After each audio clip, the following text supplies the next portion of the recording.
Alright, how's it going, everybody? This is Ismortah, and this morning, finally, long awaited, during my Sunday 9 a.m. Central board game stream, I'm going to be showing you some continuation of Kingdom Death Monster.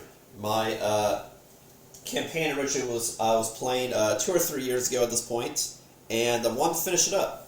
I had stopped because I was at a transition part in my life, as well as I wasn't sure how I wanted to proceed because of a ruling with, like I said in my rewatch in the last stream of this, was how I was going to do that vanishing from existence and how it was going to affect my party and how I was going to, if possible, even house rule it. So here we are. This is Lantern Year 17, and this is episode 55. The last episode was 54 years ago, but a couple weeks ago I did a rewatch of that episode 54, if you wanted to get a refresher. I didn't want to try to hunt for it on Twitch or YouTube. But yeah, check it out, and of course, if you like this content, be sure to like, comment, and subscribe here on twitch.tv/Ismortah.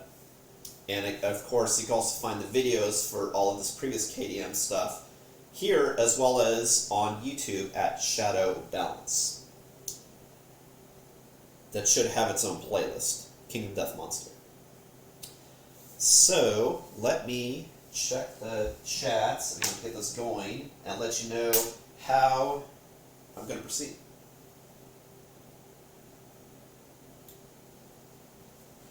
As you can tell from the setup, it's pretty grim. The fact that first time doing level 2 and I only have half a party. But then also what I was thinking of is how I want to potentially conclude this campaign and start a new campaign with different house rules, potentially finding this previous settlement, whatever you get from doing a game over of a campaign, and then also incorporating the 1.6 rules from the Legendary Pack as well.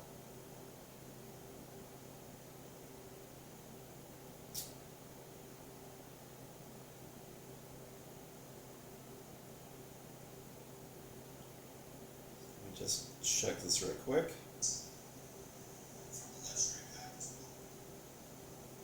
Great. Looks like it's working. Cool, so let me just plug this in so make sure I have powers. And then show you how this setup. So this setup is just like what you saw at the end of episode 54. The only exception is I noticed on the setup the survivors had to be 6 spaces away from the Phoenix. So I just adjusted it a little bit so they're 6 spaces away, not 4 or 5.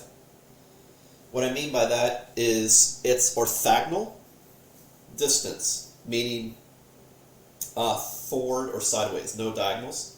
So 1, 2, 3, 4, 5, 6. 1, 2, 3, 4, 5, 6. For example. Alright, so this is also my first time playing game in forever. So I'm probably might fuck up some rules or forget some things I can do. This is really, what I'm showing this as is really me getting back into the game, how do I play, and concluding potentially this campaign. Because if not familiar with episode 53, I was talking about the settlement phase, is I only have 6 people left in my settlement. Now after 2 of them got removed from existence. 2 of which are on the board. Let's say they die. There's a good likelihood. I mean, it's possible I can defeat this guy, because these are actually really powerful guys that I have. But if they die, I only have 4 people left in my campaign, and 1 of them is retired, so I can't use them. My leader of my society, who was a previous holder of Twilight Sword, if you remember, is maimed, so actually can't even hold the Twilight Sword, and because of how the Twilight Sword operates, they can only use that weapon. It also has a whole bunch of other disabilities. So I effectively then only have 2 people who can hunt. And if you recall from episode 54, there's going to be 2 murders. And so if that's the case, that alone would decimate the rest of the society so they can't even go on a hunt, so it would probably be game over, right? That's probably how I'll house rule it if that happens. Unless I happen to survive, have enough people to go out and do another party, then I'll continue, but it's like, it's kind of snowballing in the direction that you see where it's going, right? But anyway, it's going to be cool, like, you be able to see this cool fight, bunch of cool abilities, and items I'm using to get you really into Kingdom Death. And then, like I said, I'll most likely will show, maybe even later today in another stream, the settlement phase and the game over. But to start a new campaign with those house rules, a new set of house rules, whatever the rules are for after you have a campaign that went to game over mode, looks like there is some carryover. And then also incorporate the 1.6 rules. Cool. Alright, so let's see what happens. So we're already set up. I already have the AI deck, which is a 18 hit points of the monster, which is a lot. I wish it was something like 8. So we'll see what we can do. Which sucks because like I found some really cool items that dropped. But you know, if you die, then you don't get the items. But like I said, the society is most likely going to be the Kingdom of Death as well. Alright, and so I have the hit deck, which I believe you use the full deck. You just shuffle through it and reshuffle. This just shows you where you hit. The AI deck, as you hit the monster, they lose AI capability. So the more damage you do, you take away their ability to do different types of moves, which is a double-edged sword because if you take out all of the low-level ones, ideally you want to take out the ones that could do the most damage to you, the ones that are higher level, like the legendaries and the A's. Whereas the B's is really what you want to be left with. In case, there's a couple items on the board. There's some columns that I believe are destructible from the rules. Let me find those again. But you can hide behind them to break line of sight. It's impassable. It is an obstacle to break line of sight, and it's destructible. There's the Survivor Corpse. They've go to it, I potentially get stuff, but since I'm trying to just fundamentally survive, I'll probably stay away from it. Acanthus plants you can use to heal yourself. Those are potentially good ideas, except for the fact that Volva, the two people I've left is Volva and Rin. Volva's immortal, so actually can't take damage at all. This keeps taking lots and lots of insanity. And then whatever consequences happen with that, so like she potentially is immortal. And Rin, who's also a she, has some fighting arts as well. I'll go through their stats here in a second. But the Acanthus plants can use to heal, so Rin can use that to heal. The Nightmare Tree potentially could get items, but like I said, since I'm fundamentally just trying to survive, I probably want to stay away from interacting with the tree as far as a resource. Now the let's see here. Let's see if there's anything else starts with. I don't think there's anything else stat-wise to start with, or negatives as far as tokens. As far as other abilities, I'm going to have it on my site just for reference, and then I'll show you these two. Well, actually, you've seen this too last episode, but I'll read them off. So this, he's got a Materialize, that he can, if he does this trait,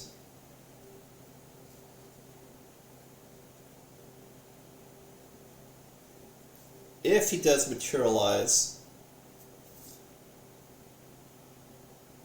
what does he do Materialize, actually?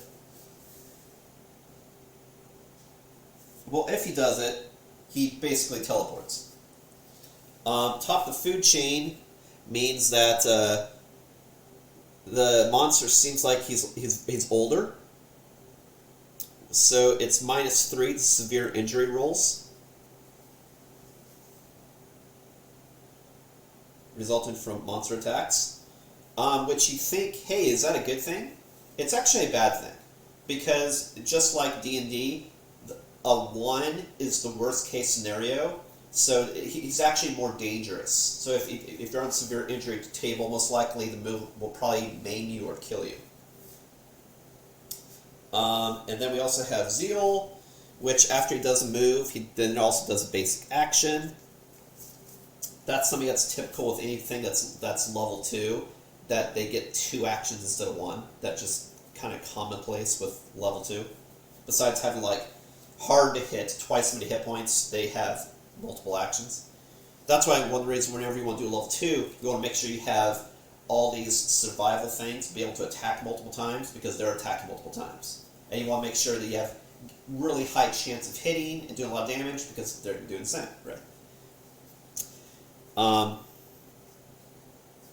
then also Spiral Age, which in this case does the opposite of what screwed me over with the feather, that if anyone with hunt experience has too much hunt experience, then they vanish. Fortunately, because they both got blasted from that feather, they went down hunt experience, so they only have 2 and 3, so they have some breathing room, which is, I guess, one boon doing this. Anyway, I'll just read off what happens when it happens. This way you get to see the action. As far as what the people can do, I won't go through too much minutia, because you're not going to remember or be able to reference at a glance.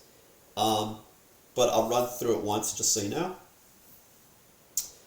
Volva, over here, she has the Twilight Sword, which is a 2-handed weapon. And then she also has specialization in it.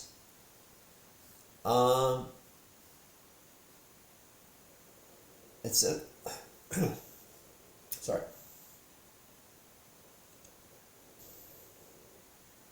Because she's rank 3 in it, she can ignore cumbersome. It is still a slow weapon. It's just not cumbersome, meaning that you can move and attack, as opposed to you have to use a move and attack to use it. Sort of like a bow's cumbersome. She also has Boss Mindy, meaning if someone's adjacent, an insane survivor gets +1 speed, meaning they can do more attacks. That's not how far you move. It's how many different attacks you can do. Like I said, it's highly possible, because it's my first time playing the game in a very long time, years, that I might misplay something. So just making that aware. This is getting me back in the game, getting you back into the game, be excited about all the cool stuff happens as like a prelude to the new campaign, right? So you can do more attacks. She also has a full set of Screamer armor, and has a shield, and if insane, can ignore the first hit each round and suffer 1 brain damage instead.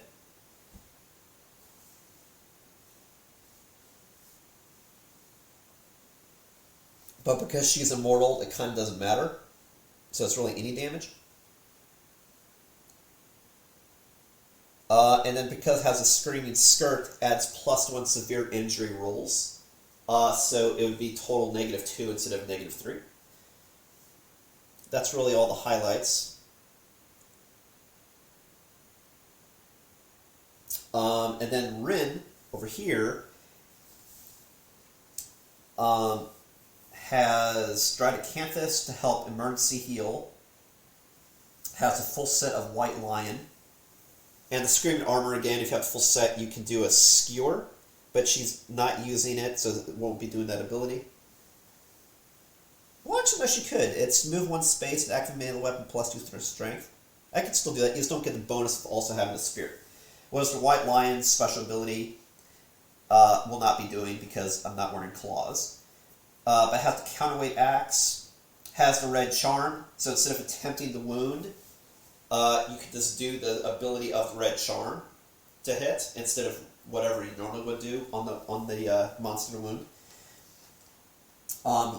Could still pounce. Could definitely pounce. Bone Dagger I have, but it's not going to be using that, because that's just so I got the bonus of the Red Charm. and can move a little bit faster, can move 6 instead of 5, and can also roar. And when I pounce, I get +1 accuracy. Okay, and then for quickly going over disorders and fighting arts, let me find some of those that might be missing. I do have, let's see. You know what, I'll get them out just so for quick reference so I know. That's one thing I didn't get out that I should, just so this is the final hurrah, I know how to hurrah. So one sec. Because there are cards for all of the different fighting arts and disorders.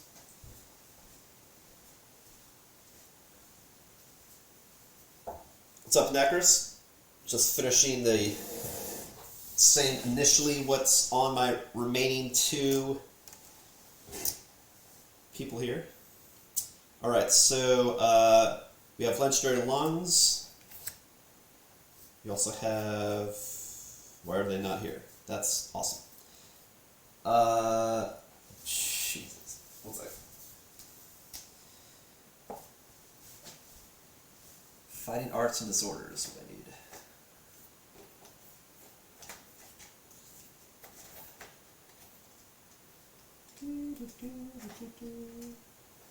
Okay, just so for quick reference, I can easily see what the hell exactly it is. Alright, so Volva has legendary lungs. Now I also need to find extra sense and red fist. Okay, extra sense. Extra sense is 2 dodge per round. I just want to get out just for reference in case there's something else on the card. Because like on this sheet, I just did a quick reference so I knew what it was, but this way in case there's any other jargon. Okay, legendary lungs, extra sense, red fist. Which is great, because legendary lungs is actually a really good ability. For each successful hit, you can make an additional attack roll. Anyway, I'll go through the minutia when I do it. And then Rin has extra sense as well as King Step. So that's cool. Rin has like the power of fighting the Kingsmen, and Volva has the power of like when fighting the Butcher. So that's pretty cool. It's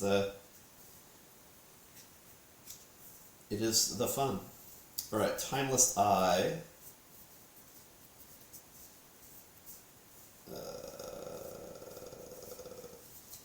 Where are you? Timeless Eye.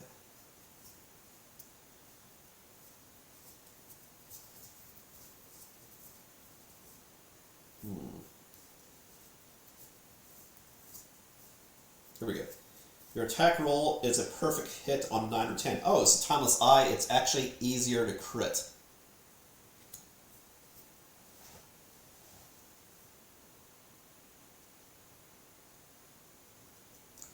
Well, no. That's 2 different things.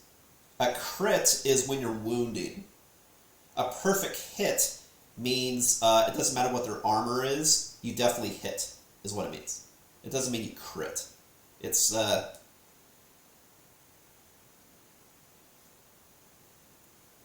doesn't work exactly the same thing as D&D. Yeah, perfect hit, if I recall, that just means it doesn't matter what their armor is, you hit. But then there's certain abilities that you might have that say if you do a perfect hit, something happens. I don't think anybody currently has something that does that. I could be wrong, let's see here.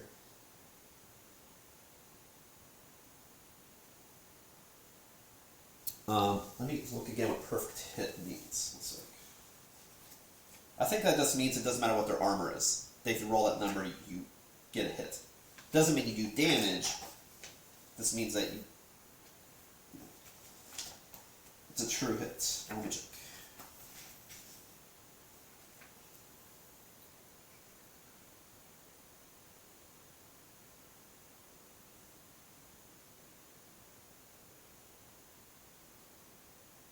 This always results in a hit. Yeah, so it doesn't matter what the armor is. So that's really awesome because considering this guy probably has a lot of armor, so it's hard to hit. That's a good thing. Okay. So, but this person, they both have extra sense, meaning they can both do 2 dodges in 1 round, not just 1. And I'll use tokens to mark if they did a dodge for my own sanity. That'll make it easier to track instead of memorization, which, if you know anything else watching Ismortah do anything, I hate memory games. Okay, so I use these to track if somebody did a dodge, so I can count. But you still have to spend a survival, but certain survival actions you can only do once per round, or if you're not knocked down. Like dodge, it's the only survival action you can do if you're knocked down, but you can only do it once per round, any survival action, but because both have extra sense, you can both do it twice. Okay, there's something else. Okay, so now I'm going to find disorders. So, she is immortal, which is actually a really good disorder. Normally disorders are bad, that's actually epic good. Has weak spot and honorable. Find that.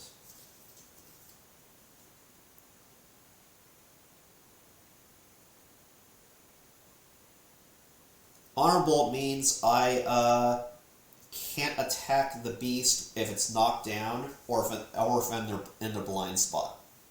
Which is not a problem fighting the Phoenix, because you do not want to fight the Phoenix actually in the blind spot if you remember the last fight, because you're danger close to one of the Phoenix's most powerful weapons, which is actually in its blind spot.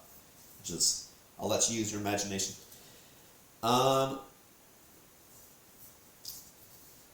Which is bad.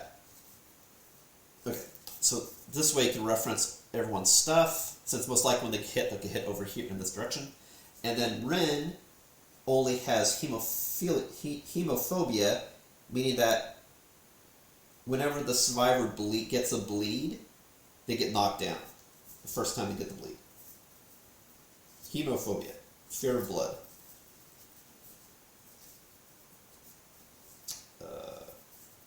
And I believe that's all of the abilities and disorders. So that's me. That's what made me like, man. I created some really cool characters, and the reason why I said I'll homebrew this. I see your comment, Anachorus. I'll read that in a sec. Is I create some really cool characters to do these really cool encounters, and honestly, the main way I've been losing people is from the fucking murders and skull eating every settlement phase since like the last 7 settlements. So that's definitely something I'm going to house rule, make a change to it, because like it's like a fun sponge. Instead of like doing cool stuff and see if bad stuff happens, what weird things happen, just like, yeah, my settlement just keeps killing its own people. It's like, you know, I get that could happen, it wasn't fun. So I had these cool characters that then would just die before I could use them, which was like, ugh, God. So yeah, I mean, these are 2 really cool characters, so they definitely have a chance, I'll say, of killing this. The main problem with this fight is if everyone's knocked down, it's going to start screaming, and if it starts screaming doing Spiral Age, you know, if that happens enough times, everyone's going to die. So people need to not be knocked down is the problem. And this character's so big that whenever it hits you, it's probably going to knock you down. That's the problem. Is if I had extra characters in the field, as long as not everybody's knocked down, he won't go squawking. That's the problem. Okay, but I think that's all the cards. So now we can get into it. Let me see what you said. How many left in the village? Yeah, the problem, like I said, was the fucking murders that were happening. So every time I would ever get people, I'd instantly lose them. Currently right now, I only have 6 people left, including the 2 you see here. So if they die, I only have 4 people left. But the problem is 2 people left in the village actually can't fight at all. And if you remembered from the last hunt, there's supposed to be 2 murders next settlement phase. Or unless it's just saying you guarantee that the murder event happens. So in that case, it would just be 1 person gets killed. In any case, if I wipe here, I'll probably go to a house rule that when that murder happens, that's the end of the settlement phase. Because then that means only 1 person could go on a hunt for us to gain. So, and you can't just have babies. You have to do an endeavor. And then you have to have a male and a female survivor, and then there's just a chance of you having the kid. So just like, yeah, at that point I'm probably just going to call it, if this is a wipe, because it's essentially over. Not enough to have a party go out. Or even half a party. Okay, so I think I have everything. I wasn't ambushed, so I believe I go first, I believe. Unless there's something weird that happens at the beginning of a round, which I don't see. So I don't believe so. Right, so let me get a drink and we'll do it. But no, this is definitely the last hurrah. So it's going to be, like I said, get people excited about Kingdom Death, show the conclusion of this campaign, and relearn how to play the game. But like I said, I'm definitely going to house roll and carry over some of the stuff that I got that I never do to see like people just find it as artifacts in my next campaign. That's probably what I'm going to do. Anyway, I'll cross the bridge when I get there. Cool. All right, so let's do it. All right, let me straighten my back, get into it. I don't think there's anything else I missed for setup. There are just a few objects. These can heal. Because it's been so long, I don't remember at all how this fucking thing attacks. I just remember I don't want to stand in its blind spot. And I probably don't want to be directly in front of it. Of course, then if you're beside it, maybe it can hit you with its talon wings. So it's like, fuck, man. It's like, where are you supposed to hit it? I'm just thinking wherever I hit it, I don't want to be in the same column of damage. So I think I want to like attack it from like flanking, is what I'm thinking, on the sides. And maybe try to be at range if possible. And I do have ranged weapons, so maybe be like one space away, opposite sides, something like that.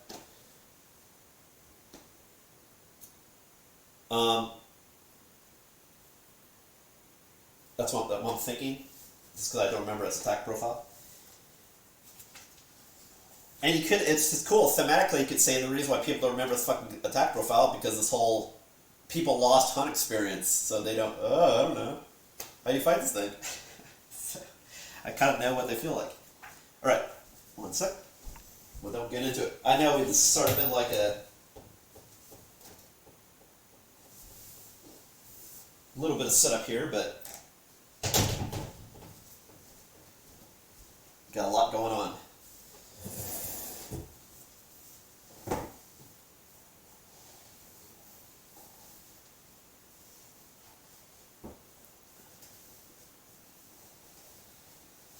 Okay, let's do it. However I do it. Alright, so in this game, you do actions to do stuff. You have a move action, you have one move and one attack. And you can't mix it mid stuff. So you can't, I can do an attack then a move, or do a move then attack, but I can't like do a partial movement attack and then move like in D&D. And then you can use survival to get an additional movement or an additional attack. And then I can also encourage and dodge as well. Encourage, you pick up people who are knocked down. Dodge, you can prevent damage after an assigned hit.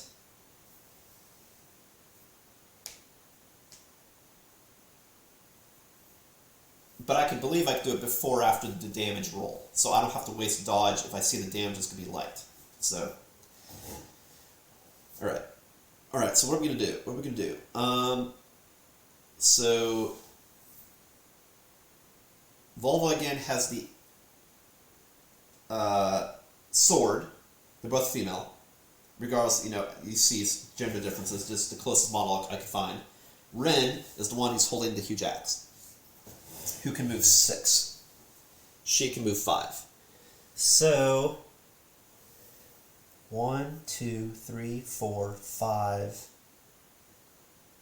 6 would be barely enough in order to be able to hit from the side, and she can go 1, 2, 3, 4, 5. So, or 1, 2, 3, 4, 5, and they can both hit from the sides. So I'm going to try doing that. Let's see, who am I going to use first? If anyone draws aggro, I want to be the person who can most likely draw aggro. Oh, that's right. That's true. You have to do the whole threat thing.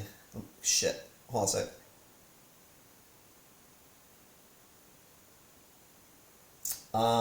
Right. The whole monster controller thing. Find that.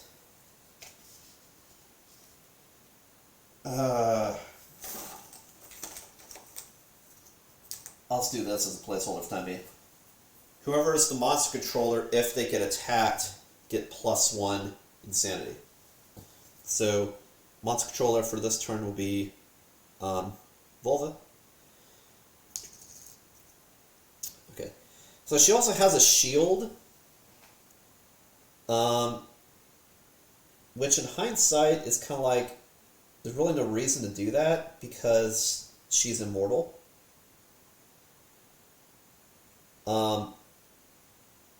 Unless there's some penalty to having too much insanity, then that's why you want to block, maybe. I don't know.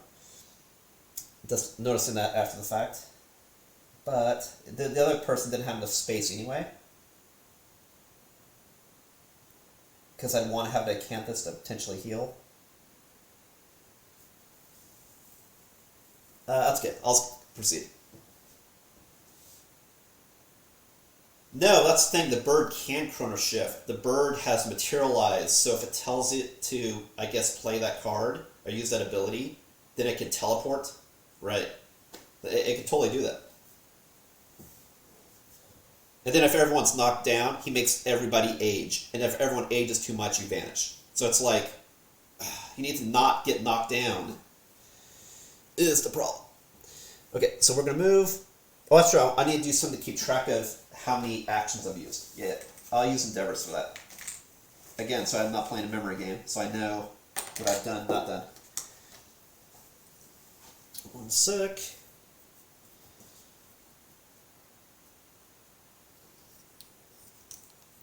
And then also I need to keep these in case...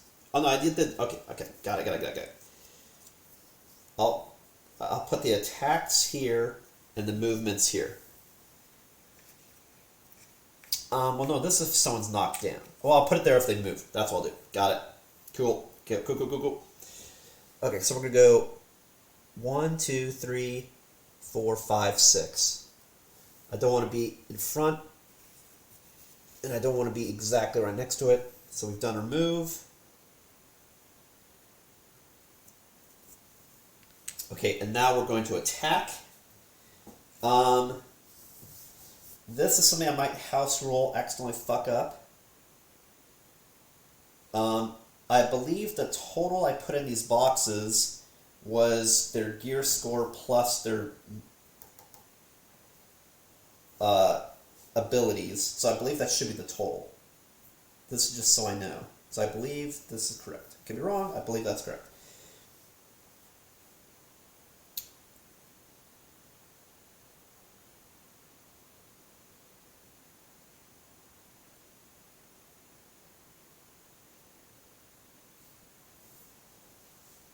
Like this is 2, plus 2 is 4.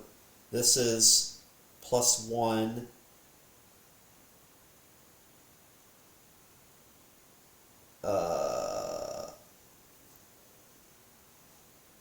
Accuracy is 9 minus the proficiency. My proficiency is 3. So I don't understand why it's a 5. Oh, because it's 1 plus 1 plus 3. Is that right? Yes. No. Fuck.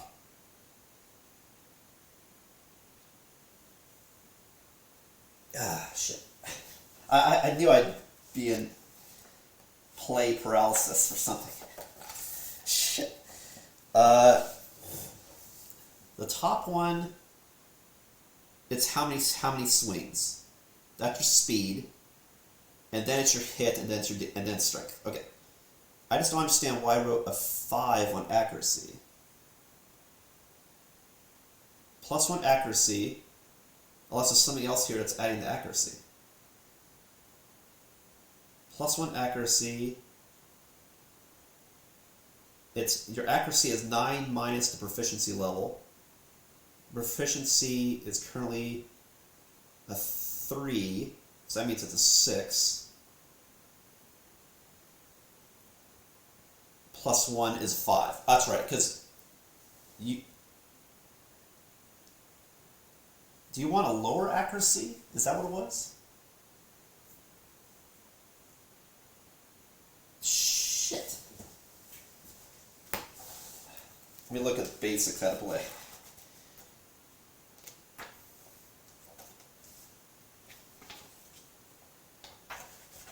The accuracy has to be higher. Fuck, man. Fucking forget. Sorry, one sec. I know when you do damage, you need to overcome your... To do damage, your strength has to overcome the armor. For damage. But for a hit, that's just you saying that you aimed and swung at something correctly. That's what... I don't remember what number you're beating.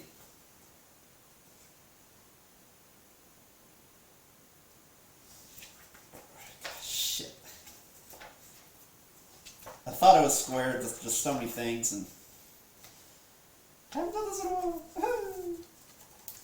Let me go to the basics on how to play, just to see if, because that's a brief, quick answer.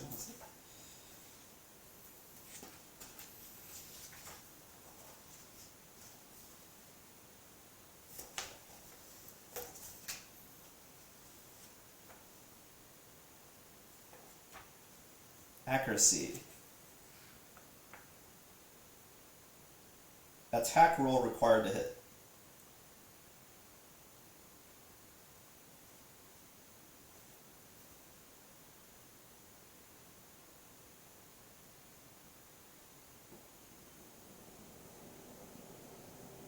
So when I roll, it has to be that number or greater to hit. What I'm just trying to figure out is why I wrote 5. It doesn't look like it's correct at all.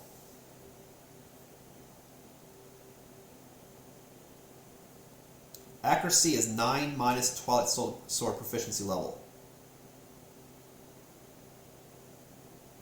9 minus 3.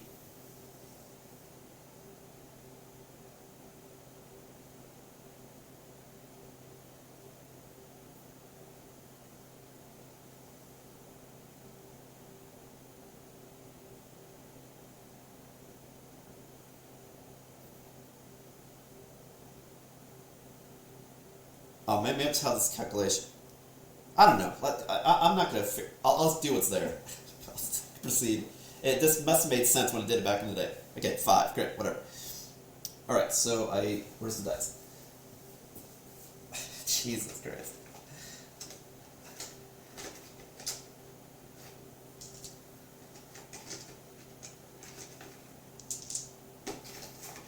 I do. I have to say, do like the dice in this game.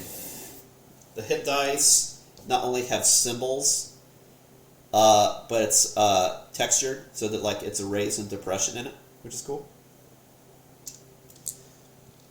And then you have different colors for the different 10s and 1s. We're doing the hunts, and then you have the blood for damage. All right, so I roll. Speed. Oh, that's why I wasn't right, because, well, no, I was looking at Twilight Sword because I wanted to know, but this person is not that person. Okay, this person's accuracy is speed's 3, roll 3 dice, and let's see if we get... Sorry for the delay, just like, I have to play you well. Okay, so speed 3, and I need to get 4 or greater. I'm looking at everything correctly.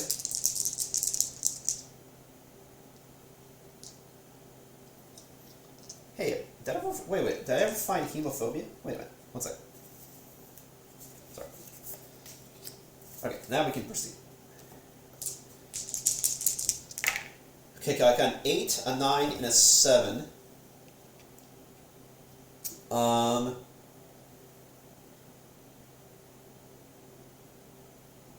I get a perfect hit on 9 or 10, so that's a perfect hit.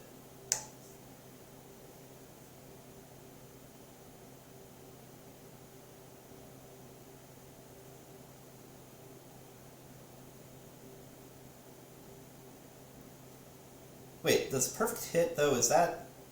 That's not accuracy, that's wait a minute.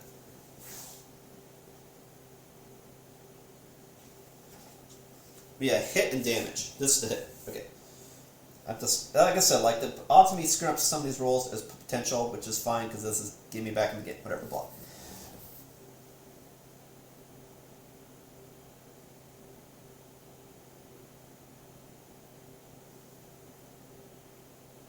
Perfect hit. Yeah, because you have certain things that could trigger on a perfect hit. Anyway, so I have a hit, and what I need to beat? A 4. Okay, so I have 3 hits. Now we'll see if we do damage. So I roll 3 hit locations. Not roll, draw, sorry.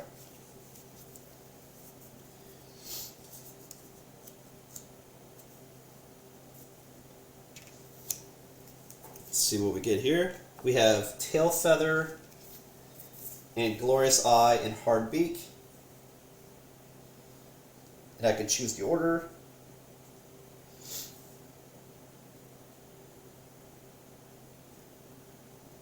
So I'll do it in this order.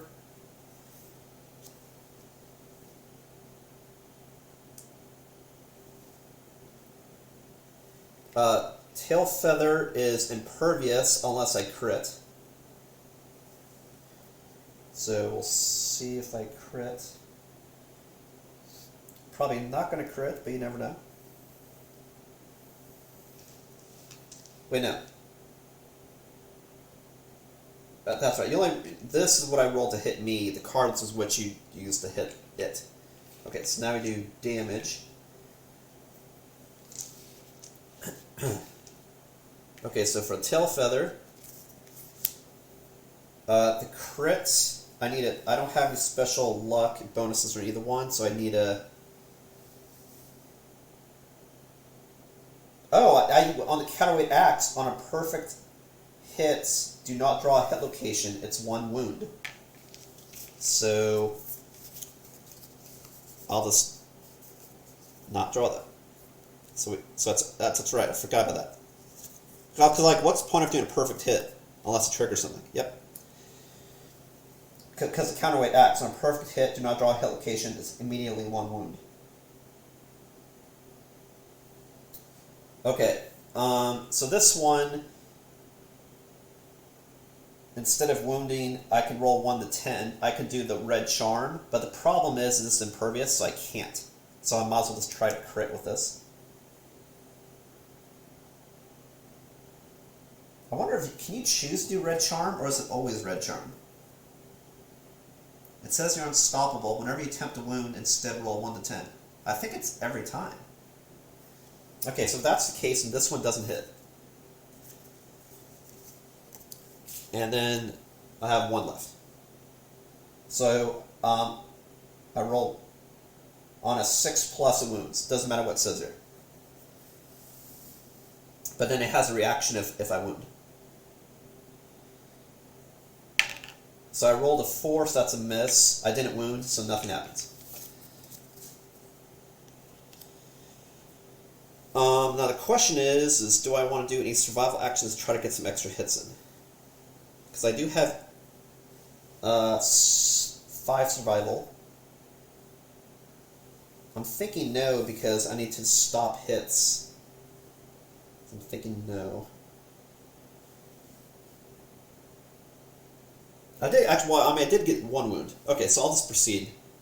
Alright, so this person's done. Alright, so now I'll do Vola. She's got Red Fist, meaning... Oh yeah, everyone had +1 strength token because Red Fist, I forgot.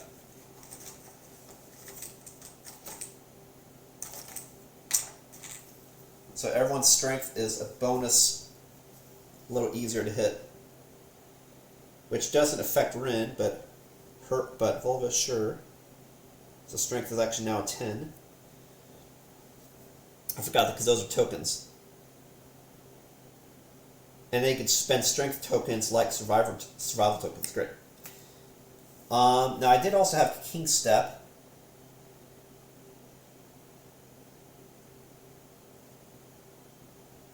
Whenever you attack, I can, after drawing hit locations, before I wound, I can choose a new hit location. That one I could not have hit, so I probably would have done the other one that I saw. So I would have done this one, and this guy then would have done reflex, because I would have done that ability. And I did see the cards, so this way it's not like me trying to pull something.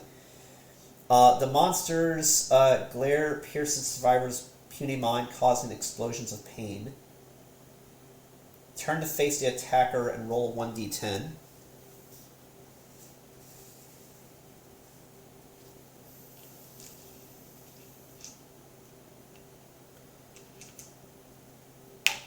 It's a 9. If the result is less than the attacker's hunt experience, they suffer 1 brain damage for each. If the result is less than the attacker's hunt experience, it's not, so no damage. Okay. Okay, now back to this person. I'm going to go right to there.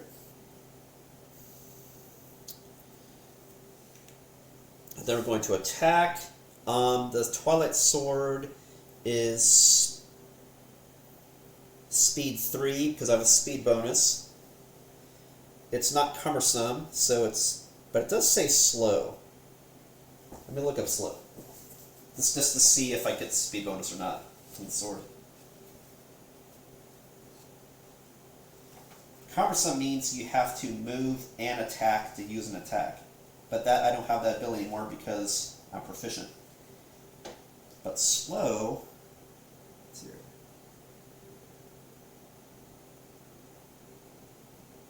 Slow means you always have attack speed of only 1, can't be modified. Okay. Unfortunately, speed 3 doesn't matter for this person. Okay, so it's only 1 attack. That's a 5. I need to have a 5 to hit, so that's a hit.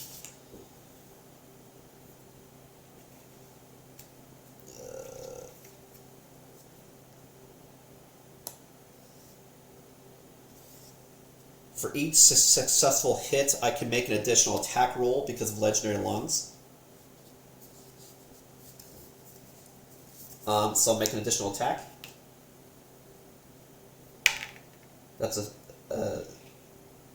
So it's funny, like, I don't have... I can't do speed, but I have Legendary Lungs, so it's kind of like...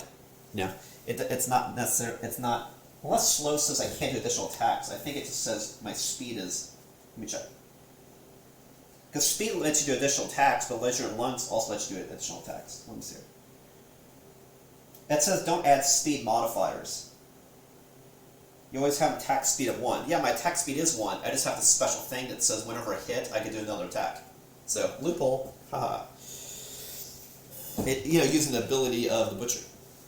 Okay, so, let's see what we got here. Glorious Wing Sphincter. There's something that happens if I wound, but I did remember not to be in certain parts of the beast, so it looks like I'm still safe, maybe. But anyway, let's see if I wound. I don't have additional luck, but I do have additional strength. My strength is now 10, and the Phoenix's armor is... that's what I don't remember. Do you have to... Can I match the armor? I believe so. We'll play it that way. So, I hit regardless because it's a 10. And it's only an 8. I'm just rolling to see if I crit. Which is a 3. Nope, I still wound. Because I have to beat an 8 and I have a 10. 10 plus 3 is a 13. So I do another wound. So I've done two wounds. And then it says a reaction wound. The Phoenix blows everything away. It triggers Eye of the Storm, which if you're in here, here, here, or here, you get affected, which I'm not. Oh, that would have been a good thing. Whoops. Survivors in the eye of the storm would have gained a +1 insanity. All other survivors suffer knockback 7 and bash. Bash, I believe, it's you knock down, and knockback 7 means you go back 7 spaces. So, but just like Eye of the Storm, if you're in the eye, you would have been safe. So they both get knocked back. 1, 2, 3, 4, 5, 6, 7. And knocked down. Let me look at Bash to see if I take any damage from Bash.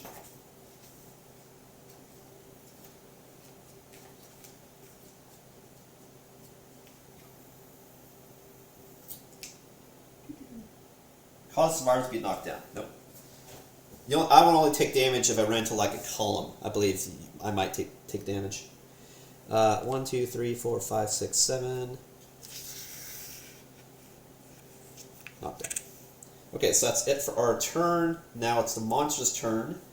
The monster, what does he do? It doesn't say I draw multiple cards like the butcher, but I draw one, then it gets another action.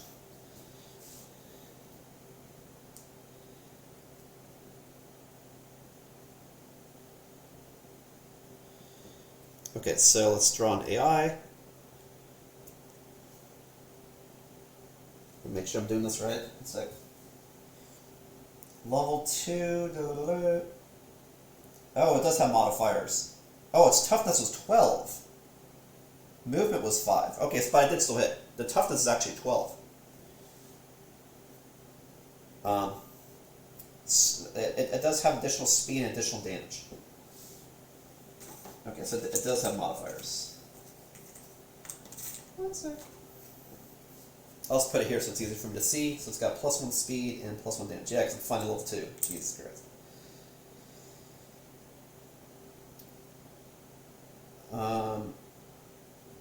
But it does look like it draws multiple cards. Okay, good. Okay, so I drew Peck. This again, what the card looks like.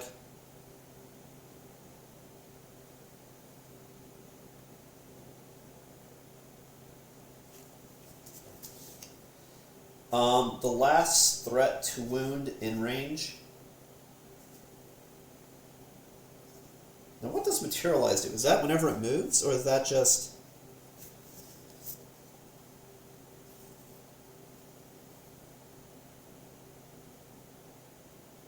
I just don't know when does it do materialize. Maybe it's only if it has the ability? I don't know. Anyway. I'll assume he only does it when it says to. Otherwise, I'm not sure. He just says he has that trait.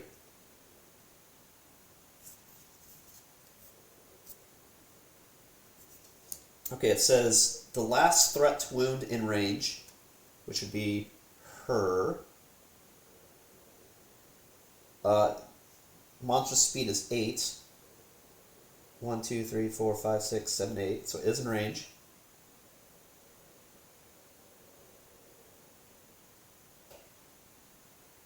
The blind spot technically would be here, so I'm not in blind spots, so he would turn.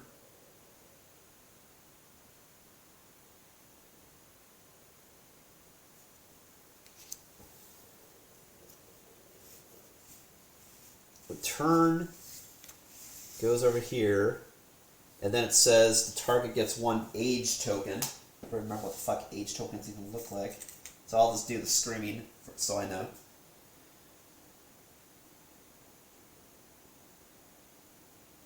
Oh, but that's Volva. Sorry, wrong person. And then move.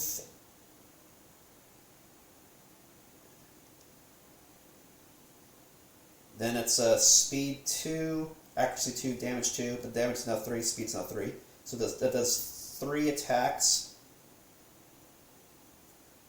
And it also has destroy armor. If it hits before damage, You can reduce armor at that hit location to 0 before applying damage. So it completely destroys your armor, the pack, which is great. Awesome. Cool. Cool, cool. Alright, so let's see if it hits. So we have speed 3, hits on a 2+. We have 3 hits and 1 perfect hit. And then let's see where the hits are.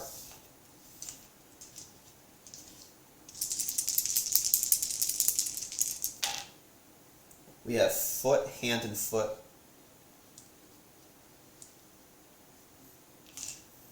Before damage, he's going to knock it to 0.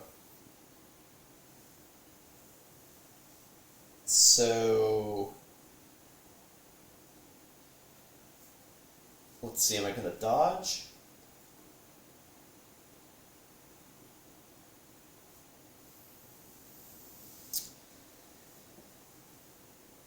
Man, they're both bad. Either you can't move or you can't attack.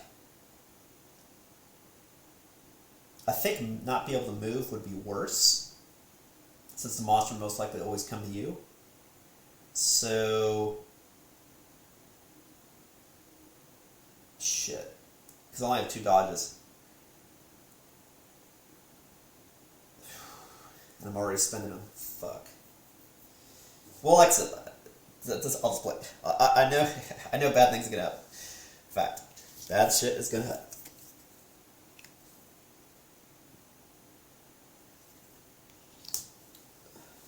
Okay.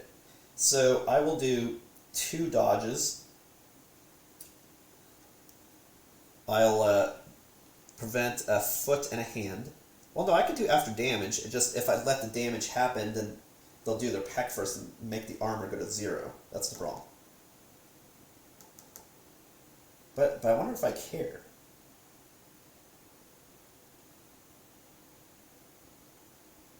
If I take severe injury, it's likely instant death because of the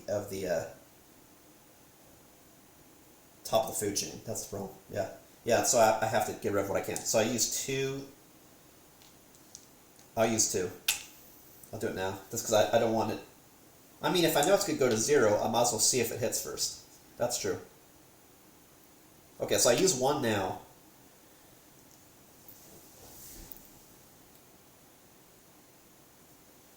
Oh wait, I keep forgetting who's getting attacked.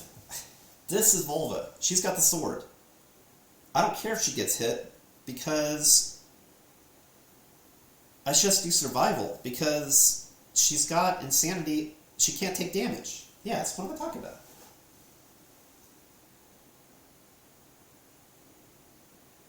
Did I read this correctly? Let me see here. If you're an immortal, convert all damage dealt to help locations to bring. Yeah, what the fuck am I doing? That means I can just use all my survival just to try to do as much damage as possible. Yeah, fuck it. I totally forgot about that.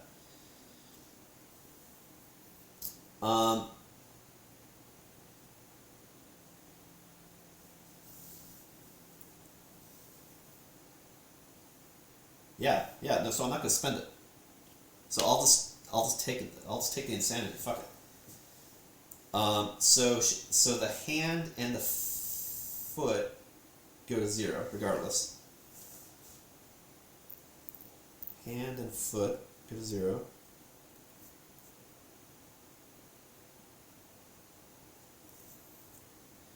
And then roll for each one. So the hand.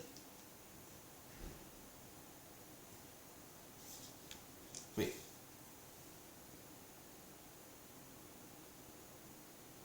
All damage dealt to the hit location. Yeah. Okay, so now we do damage. Damage and damage. Damage is 3 dice.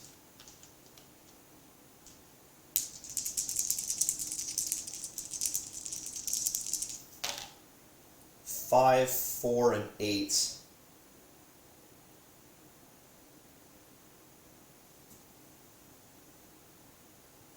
Now, how do I...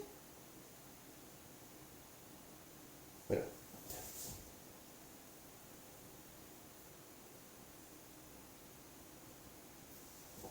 trying to remember how you do damage now on me.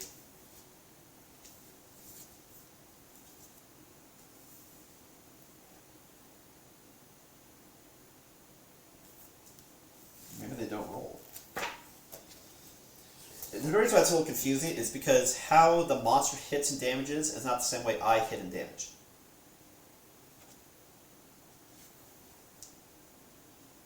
The hits are different. I was trying to see if the damage is done differently.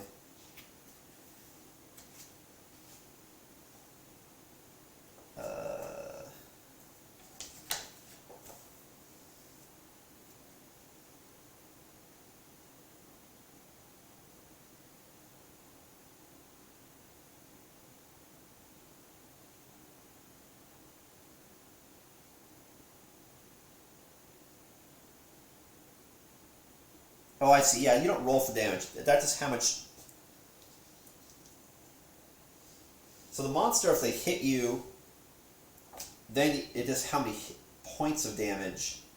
Whereas me, I have to try to hit and also try to damage. But it seems like the monster, it just, if they hit you, they do that much damage to that spot. As opposed to the monster, I just do straight total damage.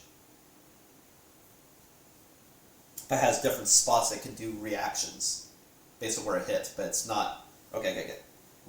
Okay, so that means I don't do this rolling shit. I just take 6 damage, which is 6 insanity, so I go from 19 to 25.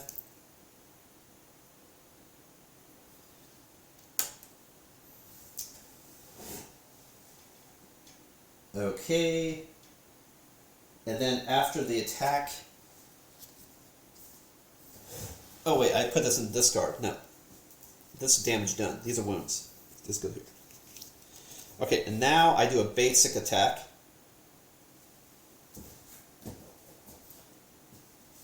Up from the monster, which is pick target. Oh, that's right. I think I fucked up too. It said closest threat, but I wasn't a threat because I was knocked down. Aw, man, I fucked up. There was no target because you're not a target if you're knocked down. That means he would just do the stain twice. So that would not have happened at all then. Would not have happened. Because you're knocked down, so you're not a target. Unless you had priority target, I mean like you draw aggro, but I didn't. I just had monster controller. It's not the same thing. So that means he just does the stain twice. Which is, places Phoenix at the center of the Nightmare Tree.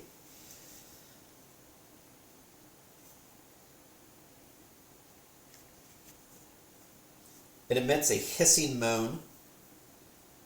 All non-death survivors suffer brain damage equal to the monster's level. Then do Spiral Age.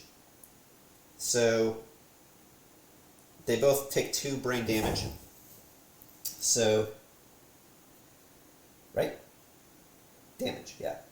So 17 to 15 and 19 to 17. They're both pretty insane. And actually, in this case, she is immortal. Because every time she takes physical damage, it'll get turned to brain damage. Every time she takes brain damage, it goes down. But every time she takes physical damage, the insanity goes up. So she might actually live through the entire encounter. It actually does. Who knows? We'll see. We will see. It is potential. Like, I see this person dying, but she might actually live, being immortal. And have legendary lungs, because use all survival just for hitting. We'll see.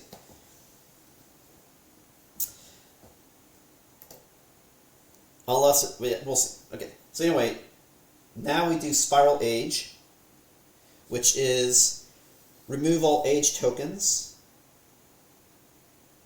Let's see, did she even get an age token or not because it never triggered the ability? Let me see here.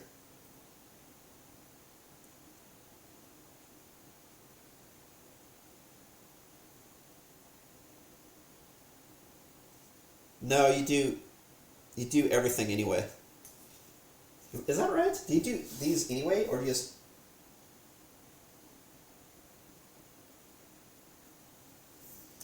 Shit. I am screwing stuff up left to right, I'm sorry. This is Haven't played this game in a while. My confusion is when you see the steps here. Because typically you see something and then you proceed next. It says, do you do this? If you can't do that, do disdain. Pick target. No target disdain. Now I'm playing it that way. It's you did all the stuff if you're going after them. No, fuck it. Nope. I think I know. It's gonna roll that. All right, it's gonna roll. All right. So now we do spiral age. So no one has any age tokens then. You gain hunt experience equal to number. Remove all age tokens and gain 4 hunt experience for each token. No one has any tokens, so no one gains any experience. No one gains any hunt experience. And then she does disdain again. The same thing happens again. So go from 15 to 13, and then 17 to 15. And now we get up. Because you get up at the end of the monster's next turn, but we got knocked down before the monster's turn. So the end of the monster's next turn is the current turn. So both these people get back up, and then we get back to it. And this is basically how it goes. Right. The confusion I had on the monster card is if something doesn't happen, you do something else. And then when something happens, you do everything that's in that step. So the confusion was whether, because you normally pick targets, then triggers happen, then you attack, then triggers happen. But I was saying when you pick a target, if there's no target, you just do disdain. But what I hesitated was, does the monster do disdain and then the other steps also, still? That's what I'm not 100% on. So I'll try checking that one more time, and then I'll just proceed because I'd rather play it wrong and be able to see the game than watch me just look at rules all day. So give me a second.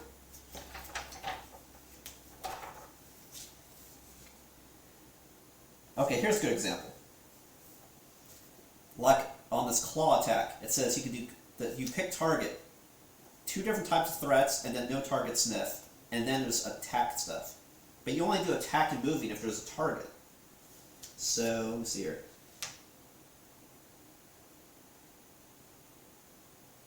Yeah. It's like it sits there and caws if it doesn't know what to do. Okay, I didn't read that correctly. And just the UI in the card didn't make that succinct. It should say like end. Okay, so now it's our turn. So knowing this, I want to spend all my survival doing as many attacks as possible to do Legend of Lungs to try to kill. Because she essentially is truly immortal. She's just going to get fucked if she runs out of attacks, and then this gets chain CC'd. Then I might call it and say she fights him for the rest of its life or something. But we'll get to that point, we'll see. So, okay. So both got back up. Knowing that he might freak out when she does multiple attacks and hit people around her, I think I might do all the attacks now, and then follow up with him later. Because he can go a little bit farther. I think he's out of range anyway. 1, 2, 3, 4, 5, 6. He have to use that survival just to get close enough. I can only attack 2 far away. So, let's go. She might be too far away too. 1, 2, 3, 4, 5.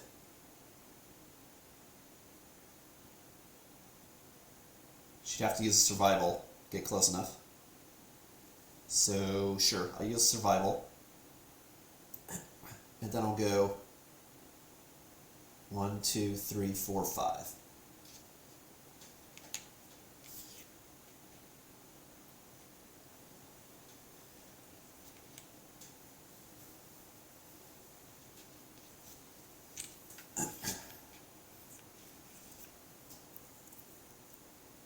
Okay, so I use the survival to move, so I go from 8 to 7.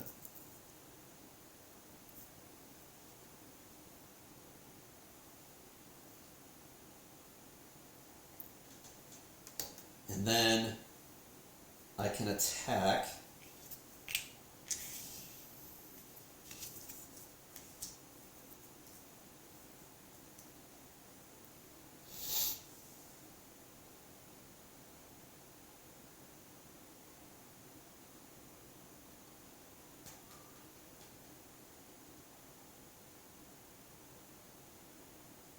Just reading. Okay. Alright, let's go. So we got speed 1, but the legendary lungs can go blah, blah, blah, blah. Okay.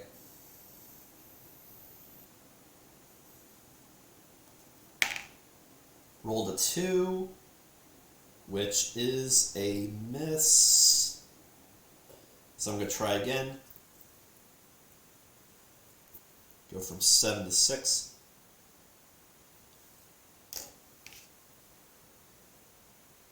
I can only do that once per round. It's not like I keep doing it. You can't like burn all your survival. Ooh, I got a natural 10. Perfect hit. I don't think she has any perfect hit bonuses other than the fact that I hit. So I'll draw a hit location. And for every hit, I could then roll to make an additional attack roll. So I'll go again. That's a 1, that's a miss. Okay. So we got tiny wing hands. Unfortunately, this is also impervious. But if I crit, I get a resource. So I can't wound, something gets impervious. But I could potentially, if I roll a 10, get a resource. Which then I would wound. It has to be a crit. It's a 2, so that's a miss. Unfortunately. Yeah, but with legendary lungs and being able to fight forever, it's just like a nightmare. Never can get killed. Keep swinging. Every time I hit, she'll hit again and hit again and hit again. Pretty crazy. If it worked, which it did.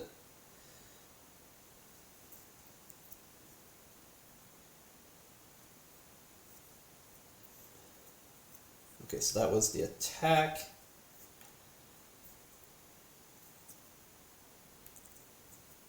Alright, so now it's Ren's turn, but Ren's too far away, and I don't think I want to waste survival to get close enough, just because he's probably going to need it to live.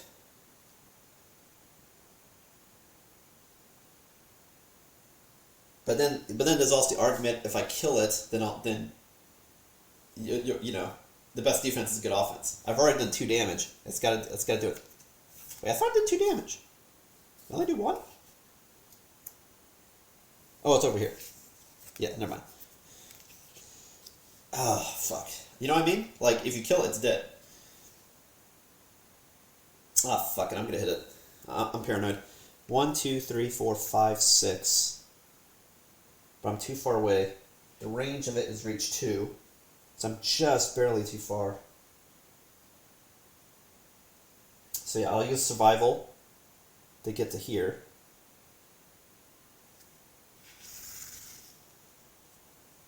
Or actually, if I'm adjacent, I'd have +1 speed.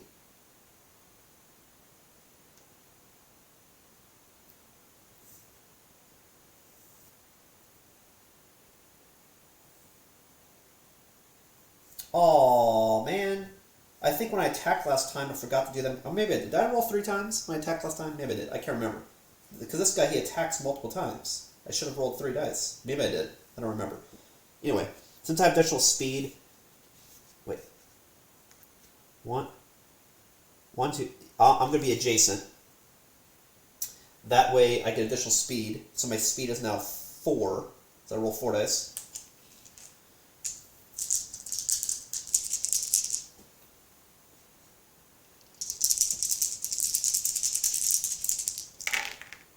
So I got a 3, a 9, a 6, and a 3. I need to have a 4 to hit, so I got 2 hits.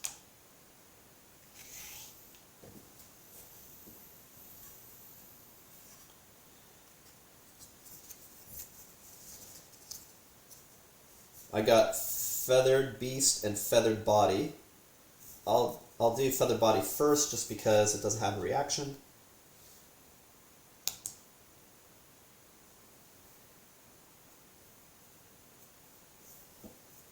Feathered Body has +2 toughness to hit that, but it doesn't matter because this person's unstoppable, so it doesn't matter what the toughness is. I have a 50% chance of always hitting, so I'm just gonna do that.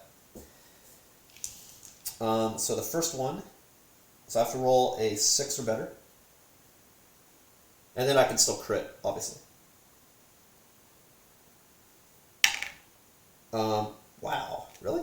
That's a miss.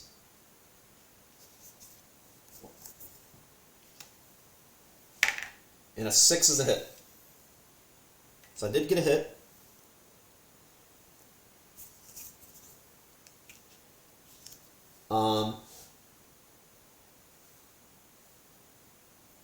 Oh yeah, and also got a perfect hit, didn't I? I got a 6 and a 9. So you know what? Fuck it. I'm gonna just say that the other one's also a hit. Yeah, because whenever I get a perfect hit with that person, it's a true hit. So I got 2 hits.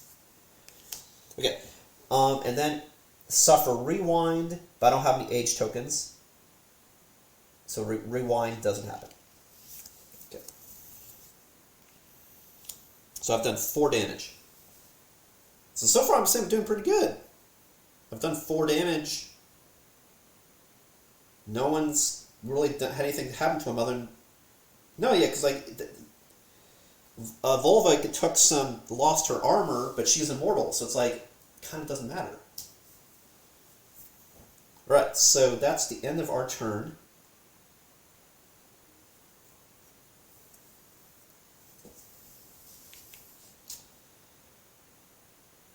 Now it's the monster's turn.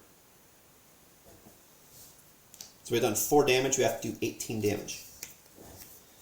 Okay, so we're doing Chatter, which is a mood. When Chatter comes into play, draw an AI card.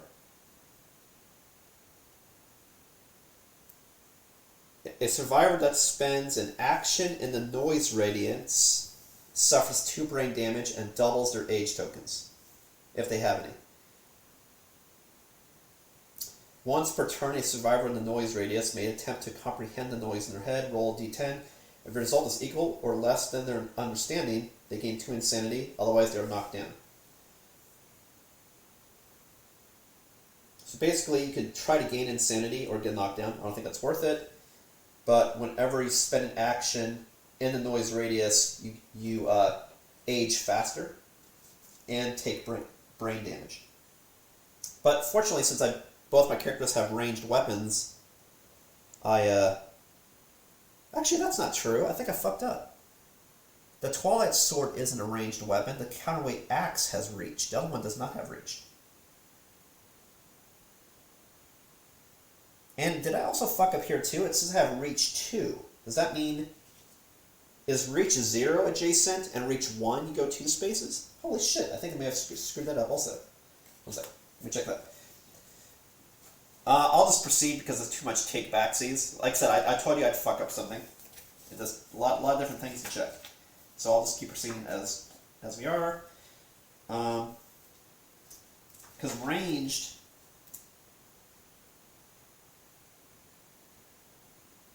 Oh, it tells you the exact number. So reach 1 is the same as not having reach. Reach 2, yeah, okay. So I think I may have played her incorrectly because she had to be right up next to him.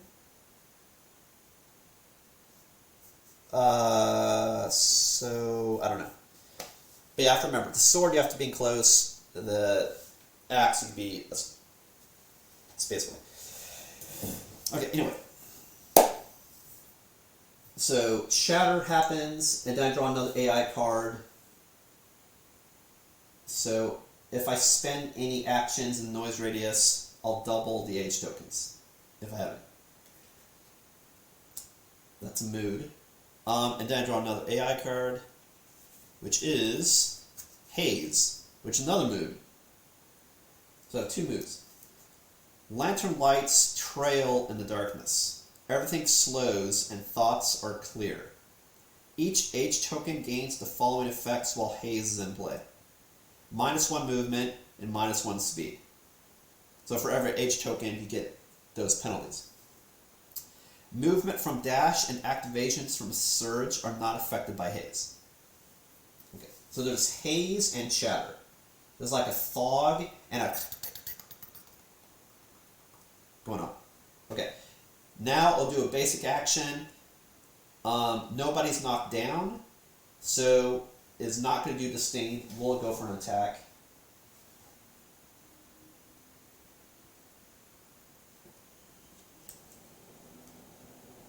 The closest threat in range will probably be the person that hit last time, so I'll probably be Spear Dude, which is Rin.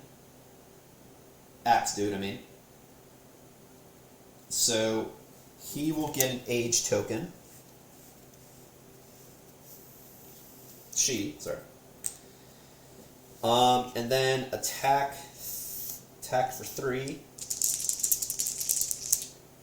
And I could spend stuff to dodge, but because I'm in the chatter range, if I do, I'll double my number of age tokens. Which is also bad. So we got a 2, a 2, and a 6. Accuracy is 2+. So that's 3 hits. Let's see where they are.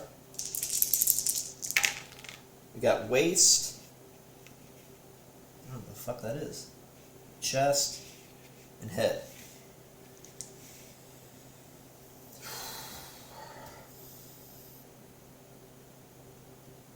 So because this isn't Eye of the Storm or anything weird, I don't have the sucking at the peck is the move that destroyed armor. But this isn't peck, this is just doing an attack. But then after doing an attack, it's going to do Razor Wind, which is fantastic, and it's going to knock everybody back. Great, awesome.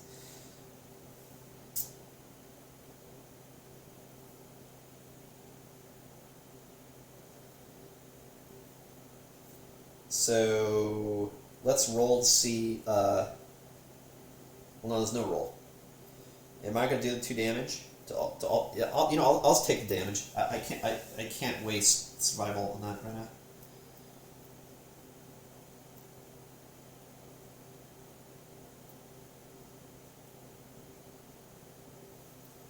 I don't think I took away Rin's survival. Rin was at 5 originally, so that's done for. I think I keep looking at the wrong person's stuff. Okay, so it takes 2 to head, so it goes to 1. 2 to body, goes to 1. And 2 to waist, goes to 1. Regardless of how this battle goes, it's going to be a glorious battle. Some tells me in the end it's going to be a battle between which is kind of symbolic, the person with the Twilight Sword. That's sort of been my whole thing, this whole campaign. And the Showdown village with the Ismortah religion. And I'll share again on whichever stream is my last stream for this campaign, all of my homebrew stuff I had doing for my settlement. During that, whichever one that is. Okay, so I took all the damage. And now I get hit with... Oh, I'm sorry, it's 3 damage. Because damage plus 1. So everything is at 0.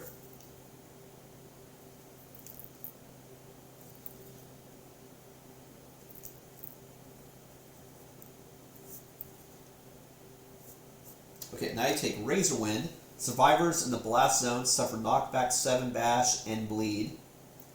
And one of my characters said if they bleed, they get knocked down, but already get knocked down. But everybody gets a bleed. Which means nothing unless you get some number of bleeds. Which I believe was 6 or 5 or something like that.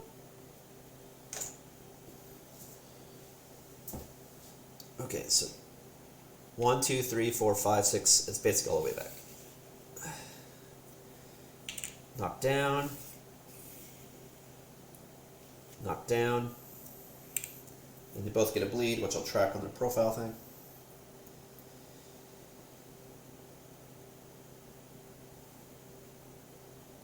Alright, and that was the basic action, so that's it for the monster.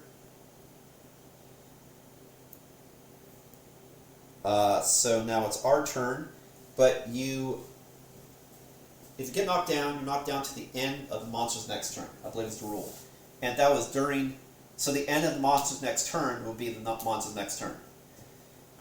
So I'll check that right quick, but I believe that's correct. So I believe none of us would get a turn. Because you can only encourage if you're not knocked down. The only survival action you can take while knocked down is dodge. So I believe we forfeit our entire next turn, both of us, unfortunately.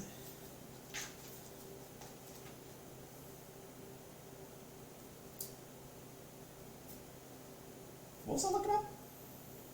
Knockdown.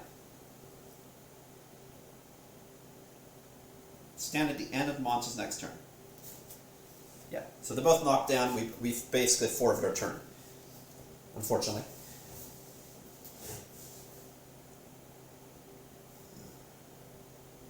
And then anyone with an age token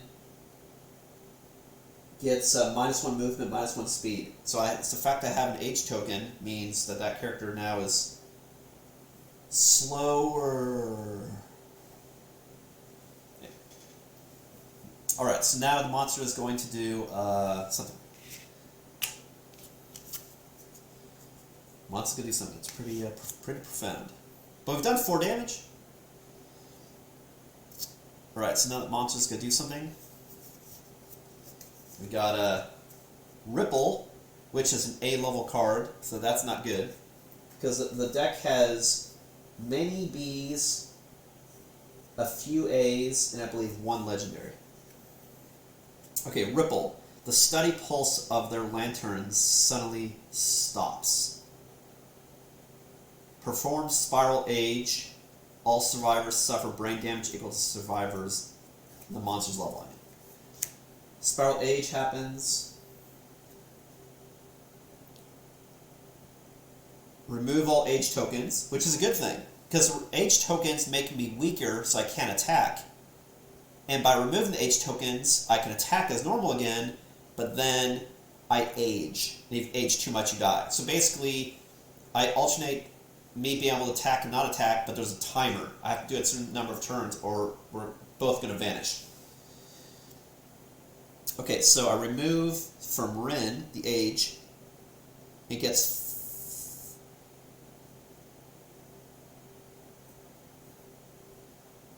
4 hunt experience. So it goes from 3 to 5.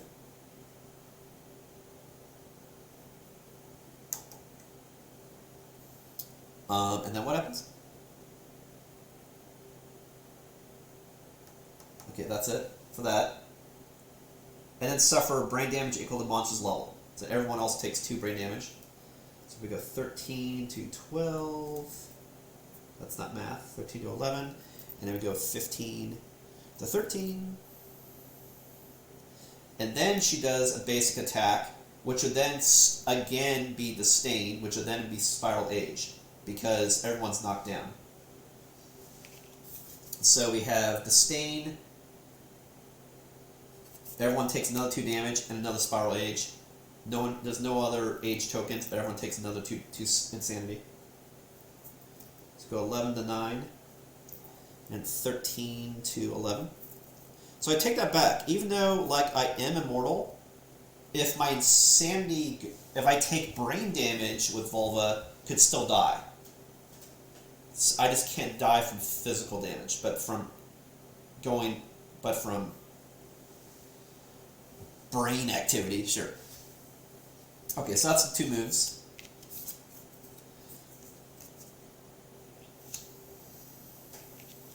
Now it's our turn, we get up.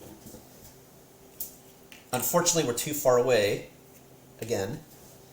Then we'd have to use a survival action to get closer enough, which I think I might have to do. This is because I need to do as much damage as possible, because like I said, there's a timer. 1, 2, 3, 4, 5. definitely has enough range to attack. 1, 2, 3, 4, 5. I'm too far away. So then I can go 1, 2, 3 if I wanted to get in range. So I might have to do that. And I'll attack with this person first, just because I want to try to do as much damage as possible. So we'll go to here.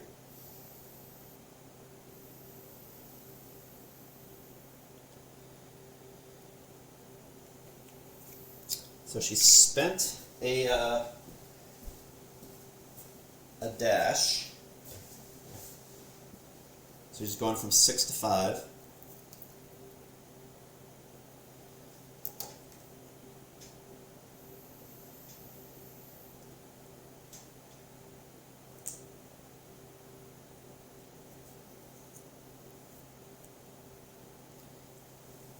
And now I'm going to attack.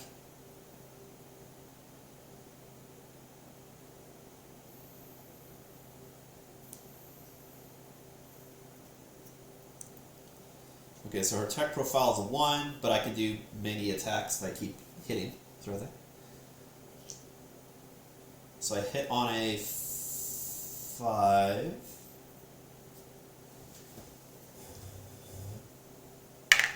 It's a 4. Because I'm paranoid and I want to attack, I'm going to spend a surge. Try again. God fucking damn it. 2 misses. Unfortunately. Okay, Rin. 1, 2, 3, 4, 5, 6. I'll just make sure I'm just not directly in front of the beak. Let's do something like that. We'll try to attack, so he gets here.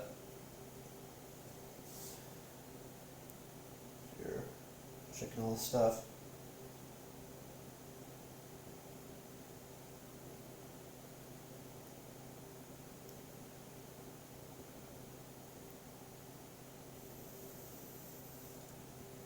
This is 3 attacks.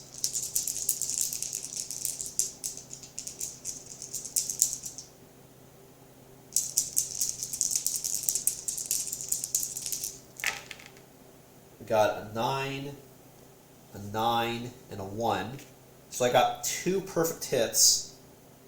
Because I got perfect hit if I have 9 or greater, and if I get a perfect hit, it suffers 1 wound, and I don't draw a hit card.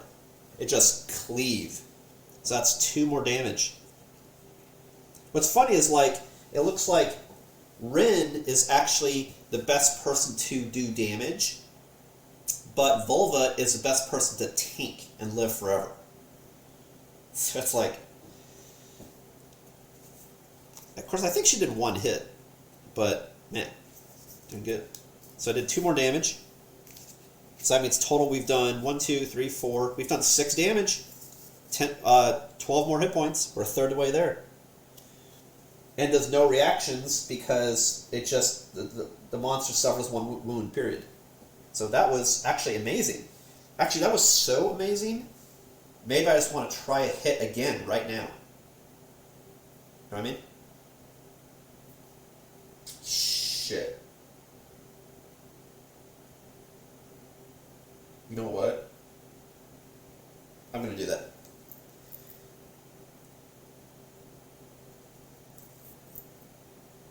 I'll go down to 3, and I'm going to do 3 more attacks.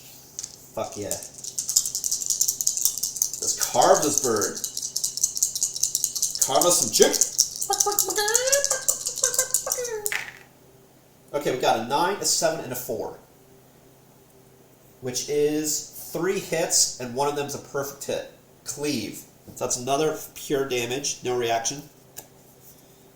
No hit location, I mean. And then we have 2 hits. So that's 2 hit location cards.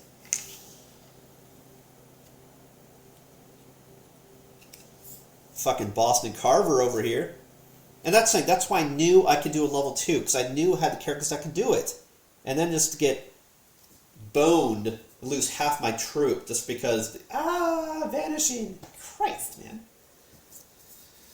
Okay, so we got glorious hands and glorious primary eyes. First strike means I have to do that one first, always, period.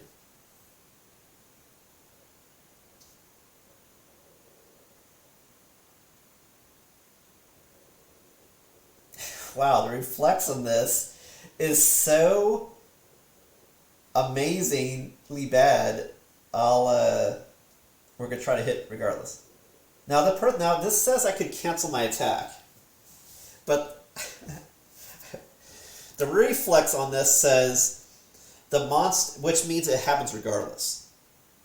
The monster stares into your future and kills all your children. The attacker suffers the destroyed general severe waist injury. But if I get critical window, I get -2 accuracy tokens, so it's hard for the monster to hit. Nah, fuck it. We're going for it. You know, it's the time for being a pussy is nigh. Like, it's kill or be killed. Gotta do it. Gotta do it. And just understand that says it gives you the option to cancel your attack. That's like, you gotta go for it, man. You gotta go. Alright, but fortunately, I don't need to try to, like I said, get over the armor, because I can do red charm. So, destroy, and fortunately too, it doesn't tell me to roll on the table. It just says you get that particular injury. So the question is how bad would destroy genitals be? Which I've gotten that before, so historically I would know. So I'm just going to look right quick to see what would happen if I got that.